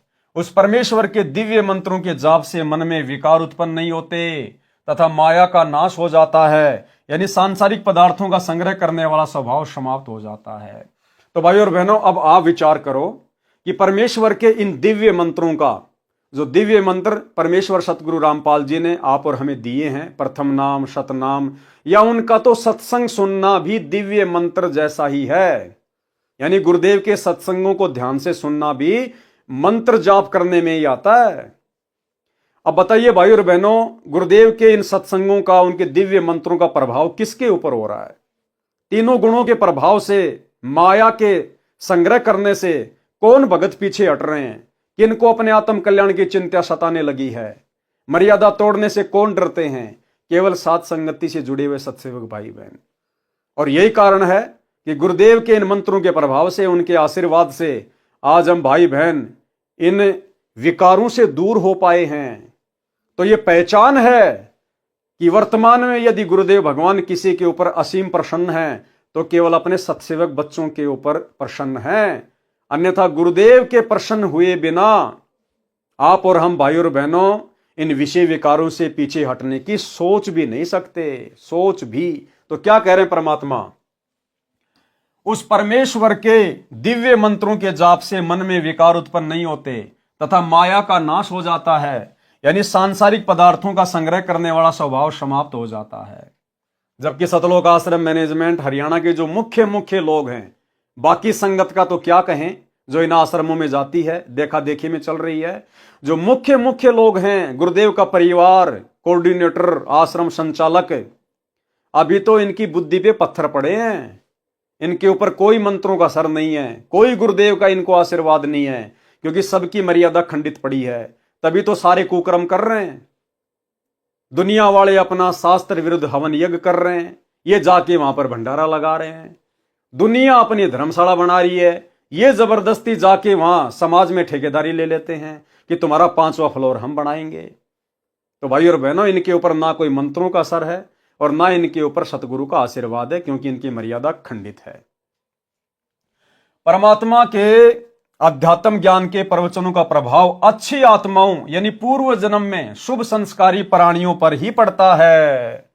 जो अन्य प्राणियों के शरीरों, कुत्ते, गधे, सूअर के शरीर को त्याग कर मानव शरीर प्राप्त करते हैं, उन पर सत्संग वचन का प्रभाव जल्दी नहीं पड़ता। तो ये गुरुदेव का परिवार, ये बड़े बड़े कोऑर्डिनेटर, ये भाई और बहनों 64 लाख वाली आत्माओं में नहीं है। ये तो अभी ताजा गधे, कुत्ते, सूअर के शरीर छोड़ के मनुष्य योनि में आए हैं। तभी तो सारे वही गधे, कुत्ते, सूअर वाले काम कर रहे हैं सारे के सारे। क्या कह रहे हैं परमात्मा? परमात्मा के अध्यात्म ज्ञान के प्रवचनों का प्रभाव अच्छी आत्माओं यानी पूर्व जन्म में शुभ संस्कारी प्राणियों पर ही पड़ता है। जो अन्य प्राणियों के शरीरों से, कुत्ते, गधे, सूअर के शरीरों को त्याग कर मानव शरीर प्राप्त करते हैं, उन पर सत्संग वचन का प्रभाव शीघ्र नहीं पड़ता। उदाहरण दिया है कि जैसे वन में चंदन के पेड़ होते हैं, उनके आसपास अन्य नीम, बबूल, आम, शीशम आदि वृक्ष भी होते हैं और बांस भी उगा होता है। चंदन की महक आसपास के अन्य पेड़ ग्रहण कर लेते हैं और चंदन की तरह खुशबूदार बन जाते हैं, परंतु बांस के ऊपर चंदन की महक का कोई प्रभाव नहीं पड़ता। तो भाई और बहनों, ये बांस के जैसे प्राणी हैं जो साथ संगति से नहीं जुड़े हुए हैं, जो सतलोक आश्रम वाले हैं, ये बांस के जैसे प्राणी हैं। चंदन का पेड़ यहां कौन? हमारे गुरुदेव भगवान सतगुरु रामपाल जी परमेश्वर। और अन्य जितने भी पेड़ हैं उनके आसपास में, हम जो उनके भगत हैं, हमारे ऊपर उनके वचनों का असर हो गया। हमें गुरुजी ने अपने जैसा बना लिया। कीट न जाने भृंग को, सतगुरु कर ले आप समान। लेकिन जो बांस होता है, बांस के ऊपर चंदन की महक का कोई असर नहीं होता। इसलिए परमात्मा कहते हैं कि काल को जीव कहीं नहीं माने, कोट सुने जो ज्ञाना, और जैसे लाख अग्नि में पिंगले, बिछुड़ते काट समाना। करोड़ वर्ष करो संगत संतों की, पत्थर का जल में क्या बीज है। एक चंदन बन में रंग ला दे, पर बांस बिटंबी ना सीजे। और परमात्मा कहते हैं जैसे सरप चंदन लिपटाई, तन भया शीतल पर विष नहीं जाई। तो भाइयों और बहनों, ये सतलोक आश्रम मैनेजमेंट हरियाणा वाले तो चंदन के पेड़ से लिपटे हुए सर्पों की भांति हैं। जब तक चंदन के पेड़ से लिपटे हैं, लोगों को लगता है कि सांप ने अपना जहर त्याग दिया, बड़ा शीतल दिखाई देता है। और जैसे उसको कोई हाथ लगाता है, तुरंत फण उठा के खड़ा हो जाता है। तो जब तक गुरुजी आश्रम में थे, तब तक तो हमारे को ये बड़े बड़े भगत, परम भगत दिखाई देते थे, एक नंबर के। और जैसे ही गुरुजी ने इनको अपने से दूर किया, आज देख लो इनके कुकर्म आप सबके सामने है 10 साल से। वाणी नंबर 81 से 87 तक एक जैसा ही ज्ञान है। परमेश्वर की महिमा सामान्य रूप में बताई है कि वह परमात्मा सज्जन यानी नेक मानव जैसा है, अविगत यानी दिव्य है, अन्यत न जाई, उसकी खोज में अनेकों स्थानों पर ना जाएं, उसकी प्राप्ति सतगुरु द्वारा होगी। उस परमात्मा की शक्ति बाहर यानी शरीर से बाहर तथा भीतर यानी शरीर के अंदर एक समान है। सबके घट यानी शरीर रूपी घड़े में रहा समाई यानी व्यापक है। यानी घट हिम गंगा, घट हिम यमुना, घट हिम है जगदीश, सतगुरु तारेंगे।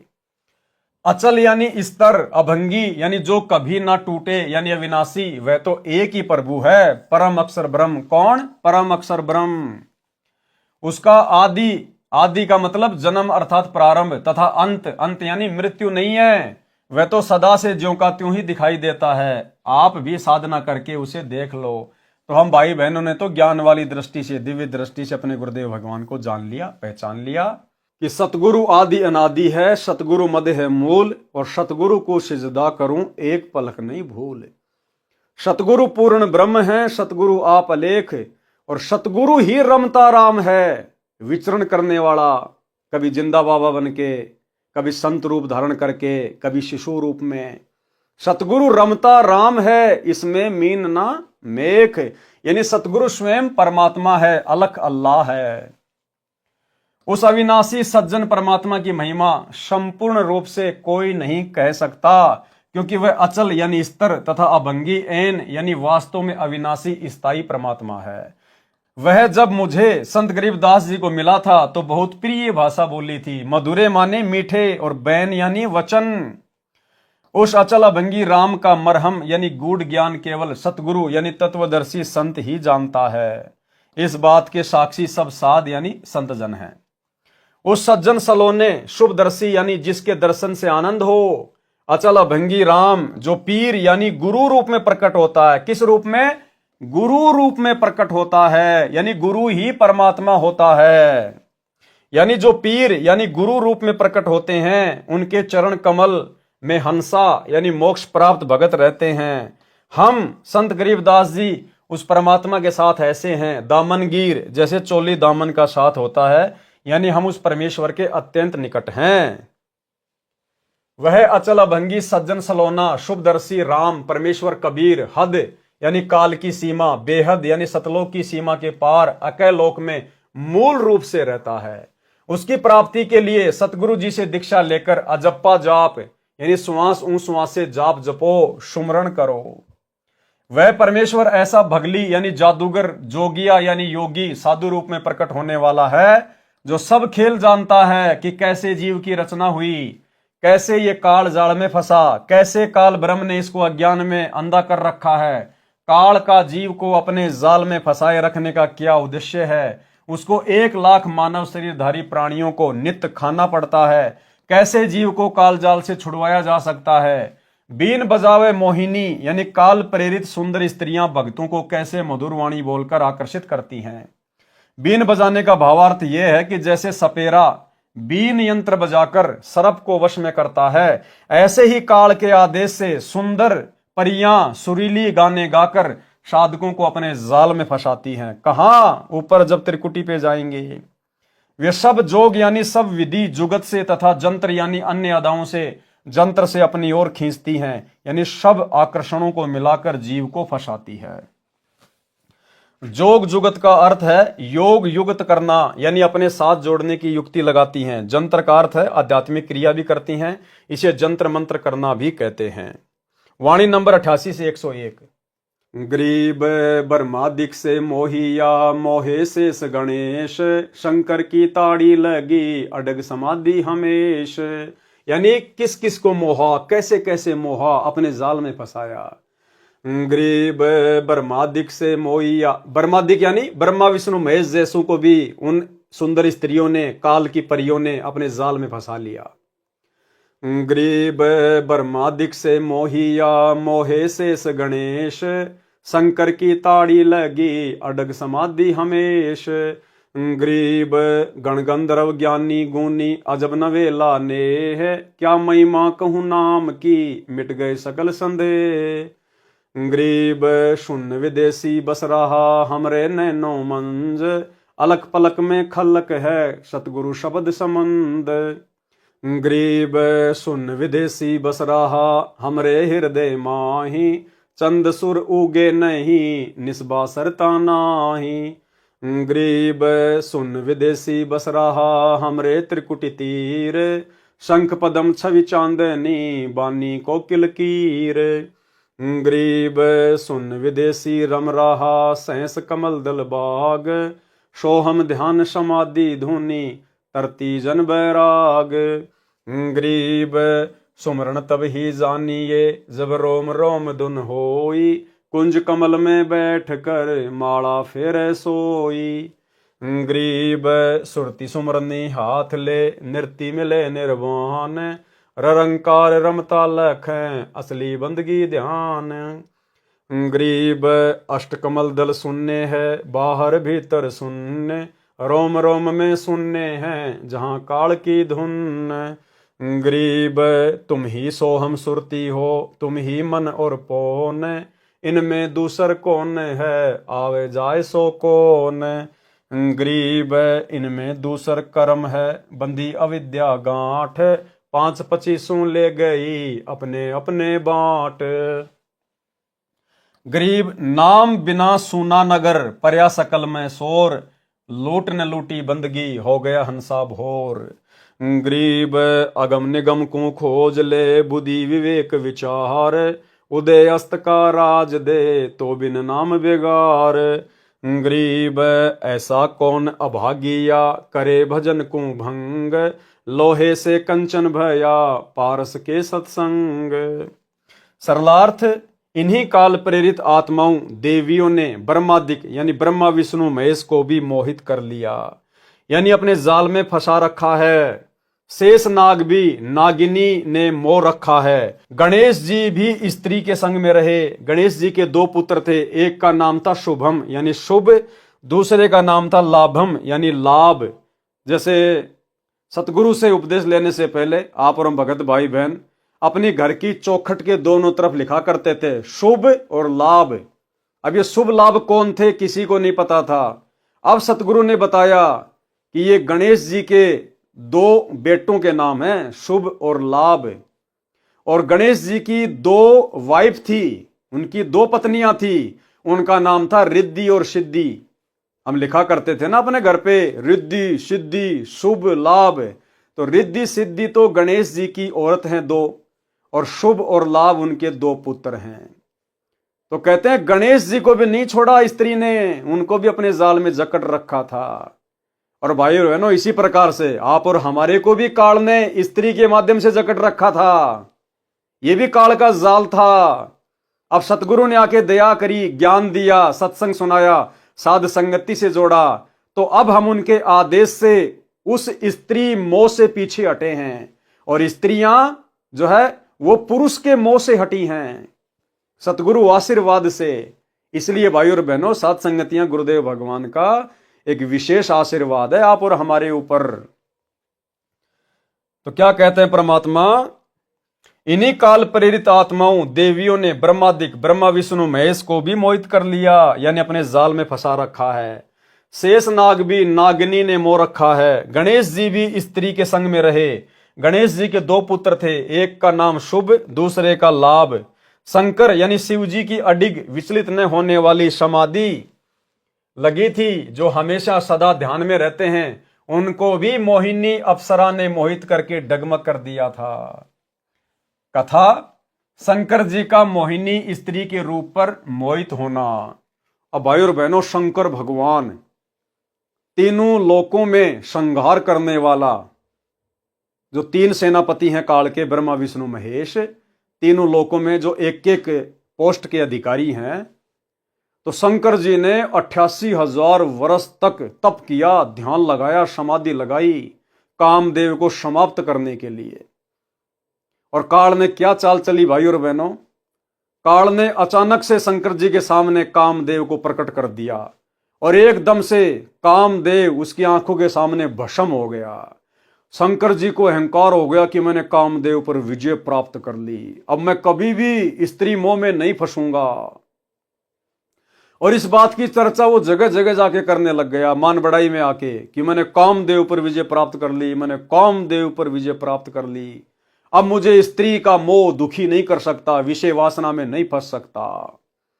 आप और हमारे लिए शिक्षा है, विशेषकर जो भाई बहन साध संगति से जुड़े हुए हैं और जिन्होंने अपने गुरुदेव के विशेष आशीर्वाद से इस कामदेव पर विजय प्राप्त कर ली है। यानी ये बोलना पड़ता है, बाकी आप और हमें अच्छे से अपनी औकात, अपनी हैसियत का पता है। परमात्मा जानी जान है कि हम किस भाव से बोल रहे हैं।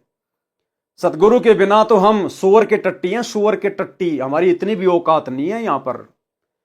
ये तो गुरुदेव भगवान की विशेष रजा से, उनकी मेहर से, उनके आशीर्वाद से, जिस स्त्री मोह से, स्त्री जाल से, विषय वासना से, संभोग क्रिया से ये तीनों देवता ब्रह्मा विष्णु महेश नहीं बच पाए। आप और हमारे जैसे 2 कौड़ी के तटपुंजियों की भला क्या औकात। लेकिन परमात्मा कहते हैं सिर पर साई सत्य है तो को क्या भय रे। इसलिए हमने अभिमान नहीं करना इस बात का।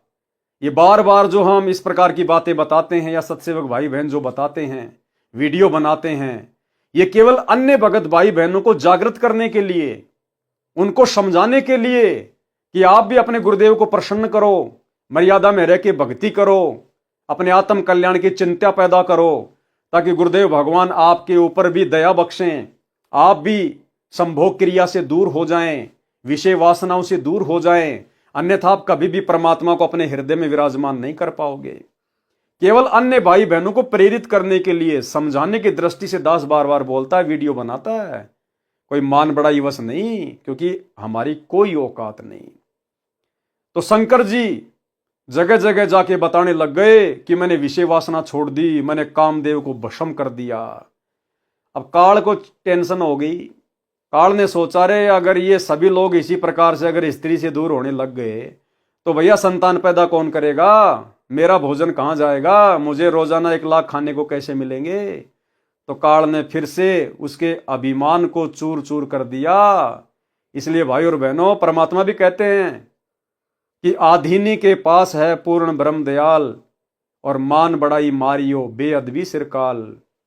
और परमात्मा कहते हैं कि बेअदबी भावे नहीं साहिब के ताही, और अजाजील ने बंदगी एक पल माही भाई, एक पल में।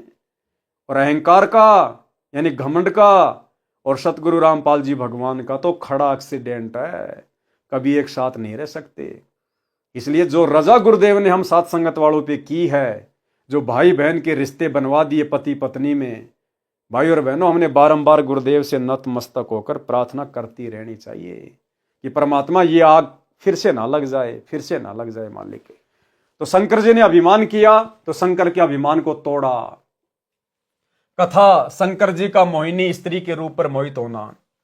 जिस समय दक्ष की बेटी यानी उमा शंकर जी की पत्नी ने श्री रामचंद्र जी की वनवास में सीता रूप बनाकर परीक्षा ली थी, श्री शिव जी ऐसा न करने को कहकर घर से बाहर चले गए थे। सीता जी का अपहरण होने के पश्चात श्री राम जी अपनी पत्नी के वियोग में विलाप कर रहे थे, तो उनको सामान्य मानव जानकर उमा जी ने शंकर भगवान की उस बात पर विश्वास नहीं हुआ कि ये विष्णु जी ही पृथ्वी पर लीला कर रहे हैं। और गुरुदेव भगवान ने बताया कि ये कोई लीला वाला नहीं कर रहे थे रामचंद्र, दशरथ का बेटा रामचंद्र कोई लीला वाला करने के लिए नहीं आया था। ये लीला तो उन लोगों को दिखाई देती है जो अभी तत्व ज्ञान से अपरिचित हैं। वो केवल अपना कर्म भोगने आए था। नारद जी ने उनको जो श्राप दिया था ना, वो केवल अपना श्राप भोगने आया था, कोई लीला वाला करने नहीं आया था। जब उमा जी सीता जी का रूप बनाकर श्री राम के पास गई तो वे बोले, हे दक्ष पुत्री माया, भगवान शंकर को कहां छोड़ आई? इस बात को श्री राम जी के मुख से सुनकर उमा जी लज्जित हुई और अपने निवास पर आई। शंकर जी की आत्मा में प्रेरणा हुई कि उमा ने परीक्षा ली है। शंकर जी ने विश्वास के साथ कहा कि परीक्षा ले आई। उमा जी ने कुछ संकोच करके भय के साथ कहा कि परीक्षा नहीं ली अविनाशी। शंकर जी ने सती जी को हृदय से त्याग दिया था, पत्नी वाला कर्म भी बंद कर दिया था, बोलना भी बंद कर दिया। तो सती जी अपने घर राजा दक्ष के पास चली गई। राजा दक्ष ने उसका आदर नहीं किया क्योंकि उसने शिव जी के साथ विवाह पिता की इच्छा के विरुद्ध किया था। राजा दक्ष ने हवन कर रखा था। कौन सा हवन? जो ये हरियाणा के गोहाना की दादा गोसाई गौशाला में चल रहा है। शास्त्र विरुद्ध हवन, मनमाना आचरण। राजा दक्ष ने हवन कर रखा था। हवन कुंड में छलांग लगाकर सती जी ने प्राणांत कर दिया था, यानी शरीर का अंत कर दिया था। शंकर जी को पता चला तो अपनी ससुराल आए। राजा दक्ष का सिर काटा, फिर उस पर बकरे का सिर लगाया। अपनी पत्नी के कंकाल को उठाकर 10,000 वर्ष तक उमा उमा करते हुए पागलों की तरह फिरते रहे। एक दिन भगवान विष्णु जी ने सुदर्शन चक्कर से उस कंकाल को टुकड़े टुकड़े कर दिया। विष्णु जी ने नहीं किया भाई और बहनों, ये तो परमात्मा अपने आप को छुपाते हैं। स्वयं कबीर परमेश्वर सतगुरु रामपाल जी ने उस कंकाल के टुकड़े टुकड़े किए सुदर्शन चक्कर से। उसके 52 टुकड़े हुए, जहां जहां भी गिरे वहां वहां यादगार रूप में मंदिर बनवाए गए, जो 52 द्वारे कहे जाते हैं। जहां पर धड़ गिरा वहां पर वैष्णव देवी मंदिर बना, जहां पर आंखें गिरी वह नैना देवी मंदिर बना, जहां पर जीभ गिरी वहां पर ज्वाला जी का मंदिर बना, तथा पर्वत से अग्नि की लपटें निकलने लगी। तब शंकर जी सचेत हुए तथा अपनी दुर्गति का कारण कामदेव सेक्स को माना। कामदेव वश हो जाए तो नए स्त्री की आवश्यकता है और नई ऐसी परेशानी हो, ये विचार करके हजारों वर्ष काम सेक्स का दमन करने के उद्देश्य से तप किया। एक दिन कामदेव उनके निकट आया और शंकर जी की दृष्टि से भस्म हो गया। शंकर जी को अपनी सफलता पर असीम प्रसन्नता हुई, लेकिन हमने भाई और बहनों मान बढ़ाई के हिसाब से प्रसन्नता जाहिर नहीं करनी। हमें प्रसन्नता तो है कि गुरुदेव भगवान ने हमारे ऊपर वो दया कर दी जो दया ब्रह्मा विष्णु महेश के ऊपर भी नहीं है, बड़े से बड़े साधु संत महात्माओं के ऊपर भी नहीं हुई। हमें केवल इस बात की प्रसन्नता होनी चाहिए कि मैं अब अच्छे से भक्ति करूंगा, मेरे गुरुदेव ने मेरे ऊपर रजा बख्शी है, मुझे विकारों से दूर किया है। लेकिन शंकर जी को इन सब बातों की सोचकर प्रसन्नता नहीं हुई। उसको तो फिर अहंकार आ गया, मन में घमंड समा गया कि मैंने कामदेव पर विजय प्राप्त कर ली। एक दिन कामदेव उनके निकट आया और शंकर जी की दृष्टि से भस्म हो गया। शंकर जी को असीम सफलता पर असीम प्रसन्नता हुई। जो भी देव उसके पास आता था तो उससे कहते थे कि मैंने कामदेव को भस्म कर दिया है, यानी काम विषय पर विजय प्राप्त कर ली है। मैं कभी भी किसी सुंदरी से प्रभावित नहीं हो सकता। अन्य जो विवाह किए हुए हैं वे ऊपर से सुखी नजर आते हैं, अंदर से मां दुखी रहते हैं। उनको सदा अपनी पत्नी की रखवाली, समय पर घर न आने से डांटे खाना आदि आदि परेशानियां सदा बनी रहती है। मैंने ये दुख निकट से देखा है। अब न रहेगा बांस न रहेगी बांसुरी। शंकर जी क्या कह रहे हैं कि अगर मैं कभी कभार घर पे लेट जाता था तो पार्वती मेरे को डांटा करती थी, कहां मर गया था, इतनी देर क्यों लगा दी, कहां कहां घूमता है। क्योंकि भाई और बहनों ये भी जीव ही हैं, ये भी जीव ही हैं। जैसे यहां पर किसी स्त्री को अपने पति पर शंका हो जाती है, कभी कभार घर पे लेट आता है तो डांट मारती है, कहां था, इतनी देर क्या कर रहा था, क्योंकि उसके मन में विचार आता है कि ये कुछ और कुक्रम तो नहीं करता। ऐसे ही वो पार्वती जी जब शंकर जी घर पे आते थे तो 100 सवाल करती थी, लेट सेट हो जाते थे तो कहां थे, इतनी देर क्या कर रहे थे, आज इतना टाइम क्यों लगा दिया। क्योंकि भाई और बहनों हम सब जीव ही है। पीव पुरुष परमात्मा केवल एक ही है, कबीर देव सतगुरु रामपाल जी भगवान, बाकी सब जीव है। ऐसे ही शंकर जी के घर में झगड़ा, ऐसे ही ब्रह्मा जी के घर में झगड़ा, ऐसे ही औरत को लेके विष्णु जी के घर में झगड़ा। अन्य जो विवाह किए हुए हैं वे ऊपर से सुखी नजर आते हैं, अंदर से मां दुखी रहते हैं। कौन कह रहे हैं? शंकर जी। उनको सदा अपनी पत्नी की रखवाली, समय पर घर न आने से डांटे खाना आदि आदि परेशानियां सदा बनी रहती है। मैंने ये दुख निकट से देखा है। शंकर जी क्या कह रहे हैं कि मैंने ये दुख निकट से देखा है। अब न रहेगा बांस, न बजेगी बांसुरी। काल ब्रह्म को चिंता बनी कि यदि सब इस प्रकार स्त्री से घृणा करेंगे तो संसार का अंत हो जाएगा। मेरे आहार के लिए 1,00,000 मानव कहां से आएंगे? इस उद्देश्य से नारद जी को प्रेरित किया। एक दिन नारद मुनि जी आए, उनके सामने भी शिव जी ने अपनी कामदेव पर विजय प्राप्त की कथा सुनाई। नारद जी ने भगवान विष्णु को यथावत सुनाई। श्री विष्णु जी को काल ब्रह्म ने प्रेरणा की, भाई की परीक्षा करनी चाहिए कि ये कितने खरे हैं। काल ब्रह्म की प्रेरणा से एक दिन शिव जी विष्णु जी के घर के आंगन में आकर बैठ गए। सामने बहुत बड़ा फलदार वृक्षों का बाग था, भिन्न भिन्न प्रकार के फूल खिले थे, बसंत जैसा मौसम था। श्री विष्णु जी शिव जी के पास आकर बैठ गए, कुशल मंगल जाना। फिर विष्णु जी ने पूछा, सुना है कि आपने काम पर विजय प्राप्त कर ली है। शिव जी बोले, हाँ, मैंने कामदेव का नाश कर दिया है। कुछ देर बाद शिव जी के मन में प्रेरणा हुई कि भगवान, मैंने सुना है कि सागर मंथन के समय आप जी ने मोहिनी रूप बनाकर राक्षसों को आकर्षित किया था। आप उस रूप में कैसे लग रहे थे? मैं देखना चाहता हूं। पहले तो बहुत बार विष्णु जी ने मना किया, परंतु शिव जी के हट के सामने स्वीकार किया और कहा कि कभी फिर आना, आज मुझे किसी आवश्यक कार्य से कहीं जाना है। ये कहकर विष्णु जी अपने महल में चले गए। शिव जी ने कहा कि जब तक आप वह रूप नहीं दिखाओगे मैं भी जाने वाला नहीं हूं। कुछ ही समय के बाद शिव जी की दृष्टि बाग के एक दूर वाले कोने में एक अप्सरा पर पड़ी, जो सुंदरता का सूर्य थी। इधर उधर देखकर शिव जी उसकी ओर चल पड़े। ज्यों ज्यों निकट गए त्यों त्यों वह सुंदरी अधिक सुंदर लगने लगी और वह अर्धनग्न वस्त्र पहने थी। कभी गुप्तांग वस्त्र से ढक जाता तो कभी हवा के झोंके से आधा हट जाता। सुंदरी ऐसे भाव दिखा रही थी कि जैसे उसको कोई नहीं देख रहा है। जब शिवजी को निकट देखा तो शर्मा कर तेज चाल से चल पड़ी। शिवजी ने भी गति बढ़ा दी, स्पीड बढ़ा दी। बड़े परिश्रम के पश्चात तथा घने वृक्षों के बीच मोहिनी का हाथ पकड़ पाए। तब तक शिवजी का शुक्रपात हो चुका था।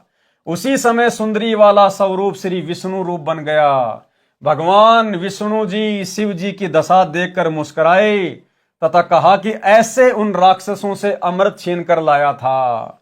वे राक्षस ऐसे मोहित हुए थे जैसे मेरा छोटा भाई कामजीत, यानी शंकर जो अपने आप को कामजीत कह रहा था। विष्णु जी कह रहे हैं कि जैसे मेरा छोटा भाई कामजीत अब काम पराजित हो गया।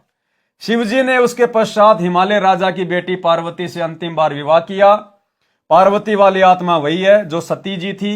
पार्वती रूप में अमरनाथ स्थान पर अमर मंत्र शिवजी से प्राप्त करके शिवजी की आयु तक अमर हुई। इस प्रकार वाणी में कहा है कि शंकर जी की समाधि तो अडिग न डिगने वाली थी। जैसा पौराणिक मानते हैं वह भी मोहे गए, माया के वश हो गए। तो भाई और बहनों सोचो, जब ऐसे बड़े बड़े महापुरुष जिनके आगे आप और हमारी तो कोई औकात ही नहीं है, जैसे हाथी के सामने चींटी, जब अहंकार घमंड इनको ले डूबा तो फिर आप और हमारी क्या औकात है यदि हमने जरा भी अहंकार किया तो, ऊपर मुंह करके चले तो यहां जो भी कुछ हो रहा है सतगुरु के आशीर्वाद से, सतगुरु की दया से। और हमने सतगुरु की दया को सतगुरु के आगे अधीन होकर, विनम्र होकर, क्योंकि वे अंतर्यामी हैं, कण कण के वासी हैं। उनका सीसीटीवी कैमरा 24 घंटे अंदर बाहर चलता है, उनसे कुछ नहीं छुपाया जा सकता। अंतर्यामी एक तुम आत्म के आधार, जो तुम छोड़ो हाथ तो मैं कौन उतारे पार। घट हिम गंगा घट हिम जमुना, घट हिम है जगदीश, सतगुरु तारेंगे। तो सतगुरु को तो आधीन भाव वाला भगत प्रसन्न है। गंधर्व एक मानव जाति जो गंधर्व गोत्र की है, तथा गण देवों के नौकर जैसे शिव के गण। गणेश तो है ही गणों का ईश, तथा ज्ञानी मुनि यानी विद्वान कहे जाने वाले ऋषि जी भी अजब नवेला ने है, यानी सुंदर युवा स्त्रियों से अजब गजब का अनोखा प्यार करते हैं। यानी सब के सब देवी देवता, ये सारे के सारे भाई और बहनों इसी काल के जाल में फंसे हुए हैं, इसी विषय वासना में जकड़े हुए हैं।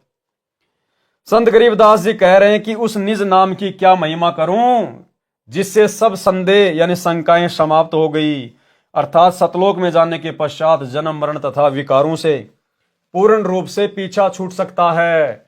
सतलोक प्राप्ति, मोक्ष की प्राप्ति निज नाम से होती है। वह निज नाम, सार नाम मेरे गुरुदेव जी ने मुझे दिया, उस निज नाम की क्या महिमा करूं जिसने मेरा कल्याण कर दिया।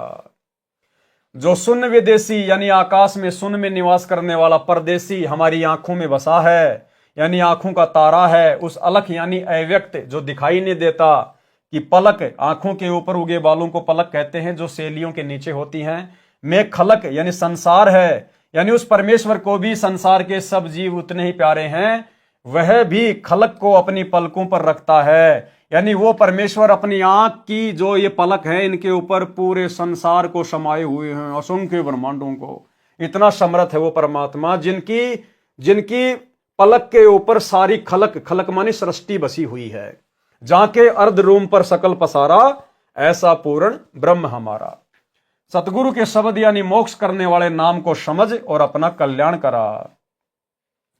परमेश्वर जो शून्य में रहने वाला परदेशी है वह हमारे हृदय में बसा है, यानी हम अपने परमेश्वर से बहुत प्यार करते हैं।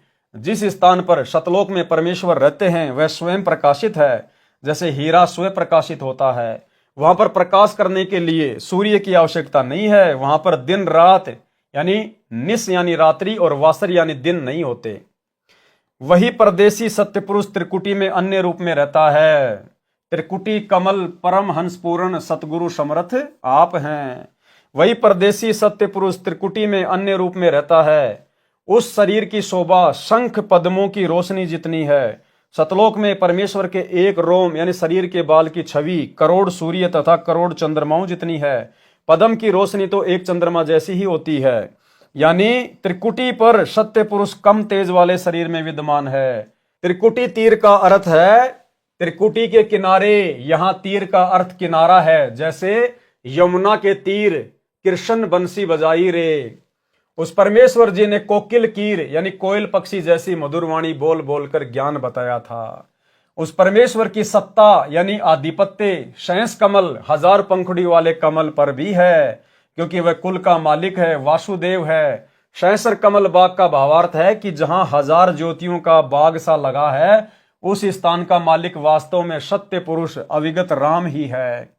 जैसे चक्रवर्ती सम्राट के अधीन सब राजा तथा उनके सुंदर नगर व निवास भी आते हैं, वे उसी के माने जाते हैं। उस परमेश्वर को प्राप्त करने वाले नामों में एक सोहम नाम भी है। अन्य मंत्र नाम भी हैं जिनको तरतीजन यानी क्रमवार बारी बारी एक के बाद दूसरा ऐसे तरतीवार दिया जाता है। सोहम नाम के जाप में ध्यान लगना ही संतों की समाधि है। इसी में धुन लगाते हैं, इसको शहद समाधि कहते हैं। यानी भाई और बहनों, गुरुदेव भगवान हमें यह समझाना चाहते हैं कि इस पूरे संसार का मालिक एकमात्र कबीर परमेश्वर सतगुरु रामपाल जी है। जिस प्रकार शरीर में हमारे ये कमल बने हुए हैं, मूल कमल से लेकर सहस्त्र कमल तक, उन सभी कमलों में परमेश्वर का ही निवास है, परमेश्वर का ही आधिपत्य है। ये देवता भी रहते हैं, लेकिन जैसे फूल में गंध रहती है, इस प्रकार से ओवरऑल कंट्रोल कबीर परमेश्वर सतगुरु रामपाल जी भगवान का ही रहता है। बाकी सब उनके व्यवस्थापक हैं, मैनेजमेंट वाले हैं, उनके नौकर हैं सब। सुमरण की महिमा। तो भाई और बहनों, आज के इस वीडियो में हम केवल इतना ही लेंगे। आज गुरुदेव भगवान के कर कमल से लिखित पवित्र पुस्तक मुक्ति बोध का हमने 8वें नंबर का वीडियो देखा। गुरुदेव भगवान के आशीर्वाद से बहुत कुछ हमें समझ में आया है। भक्ति मार्ग के नए नए रहस्य हमें पता चलते जा रहे हैं, जिसके चलते हमारा आत्मविश्वास बढ़ता है। भक्ति करने की जो प्रेरणा है वो प्रबल होती है। गुरुदेव भगवान में हमारा विश्वास बढ़ता है और हमें अपने आत्म कल्याण की चिंता होती है। और ये जरूरी है भाई और बहनों, क्योंकि भय बिना भक्ति नहीं हो सकती है। तो आज के वीडियो में केवल इतना ही। कल रात्रि 8 बजे सभी भाई बहन फिर से जुड़िए। तब तक गुरुदेव भगवान हम सबको आज्ञा दें, इजाजत दें, आशीर्वाद दें। बंदी छोड़ सतगुरु रामपाल जी भगवान की जय हो।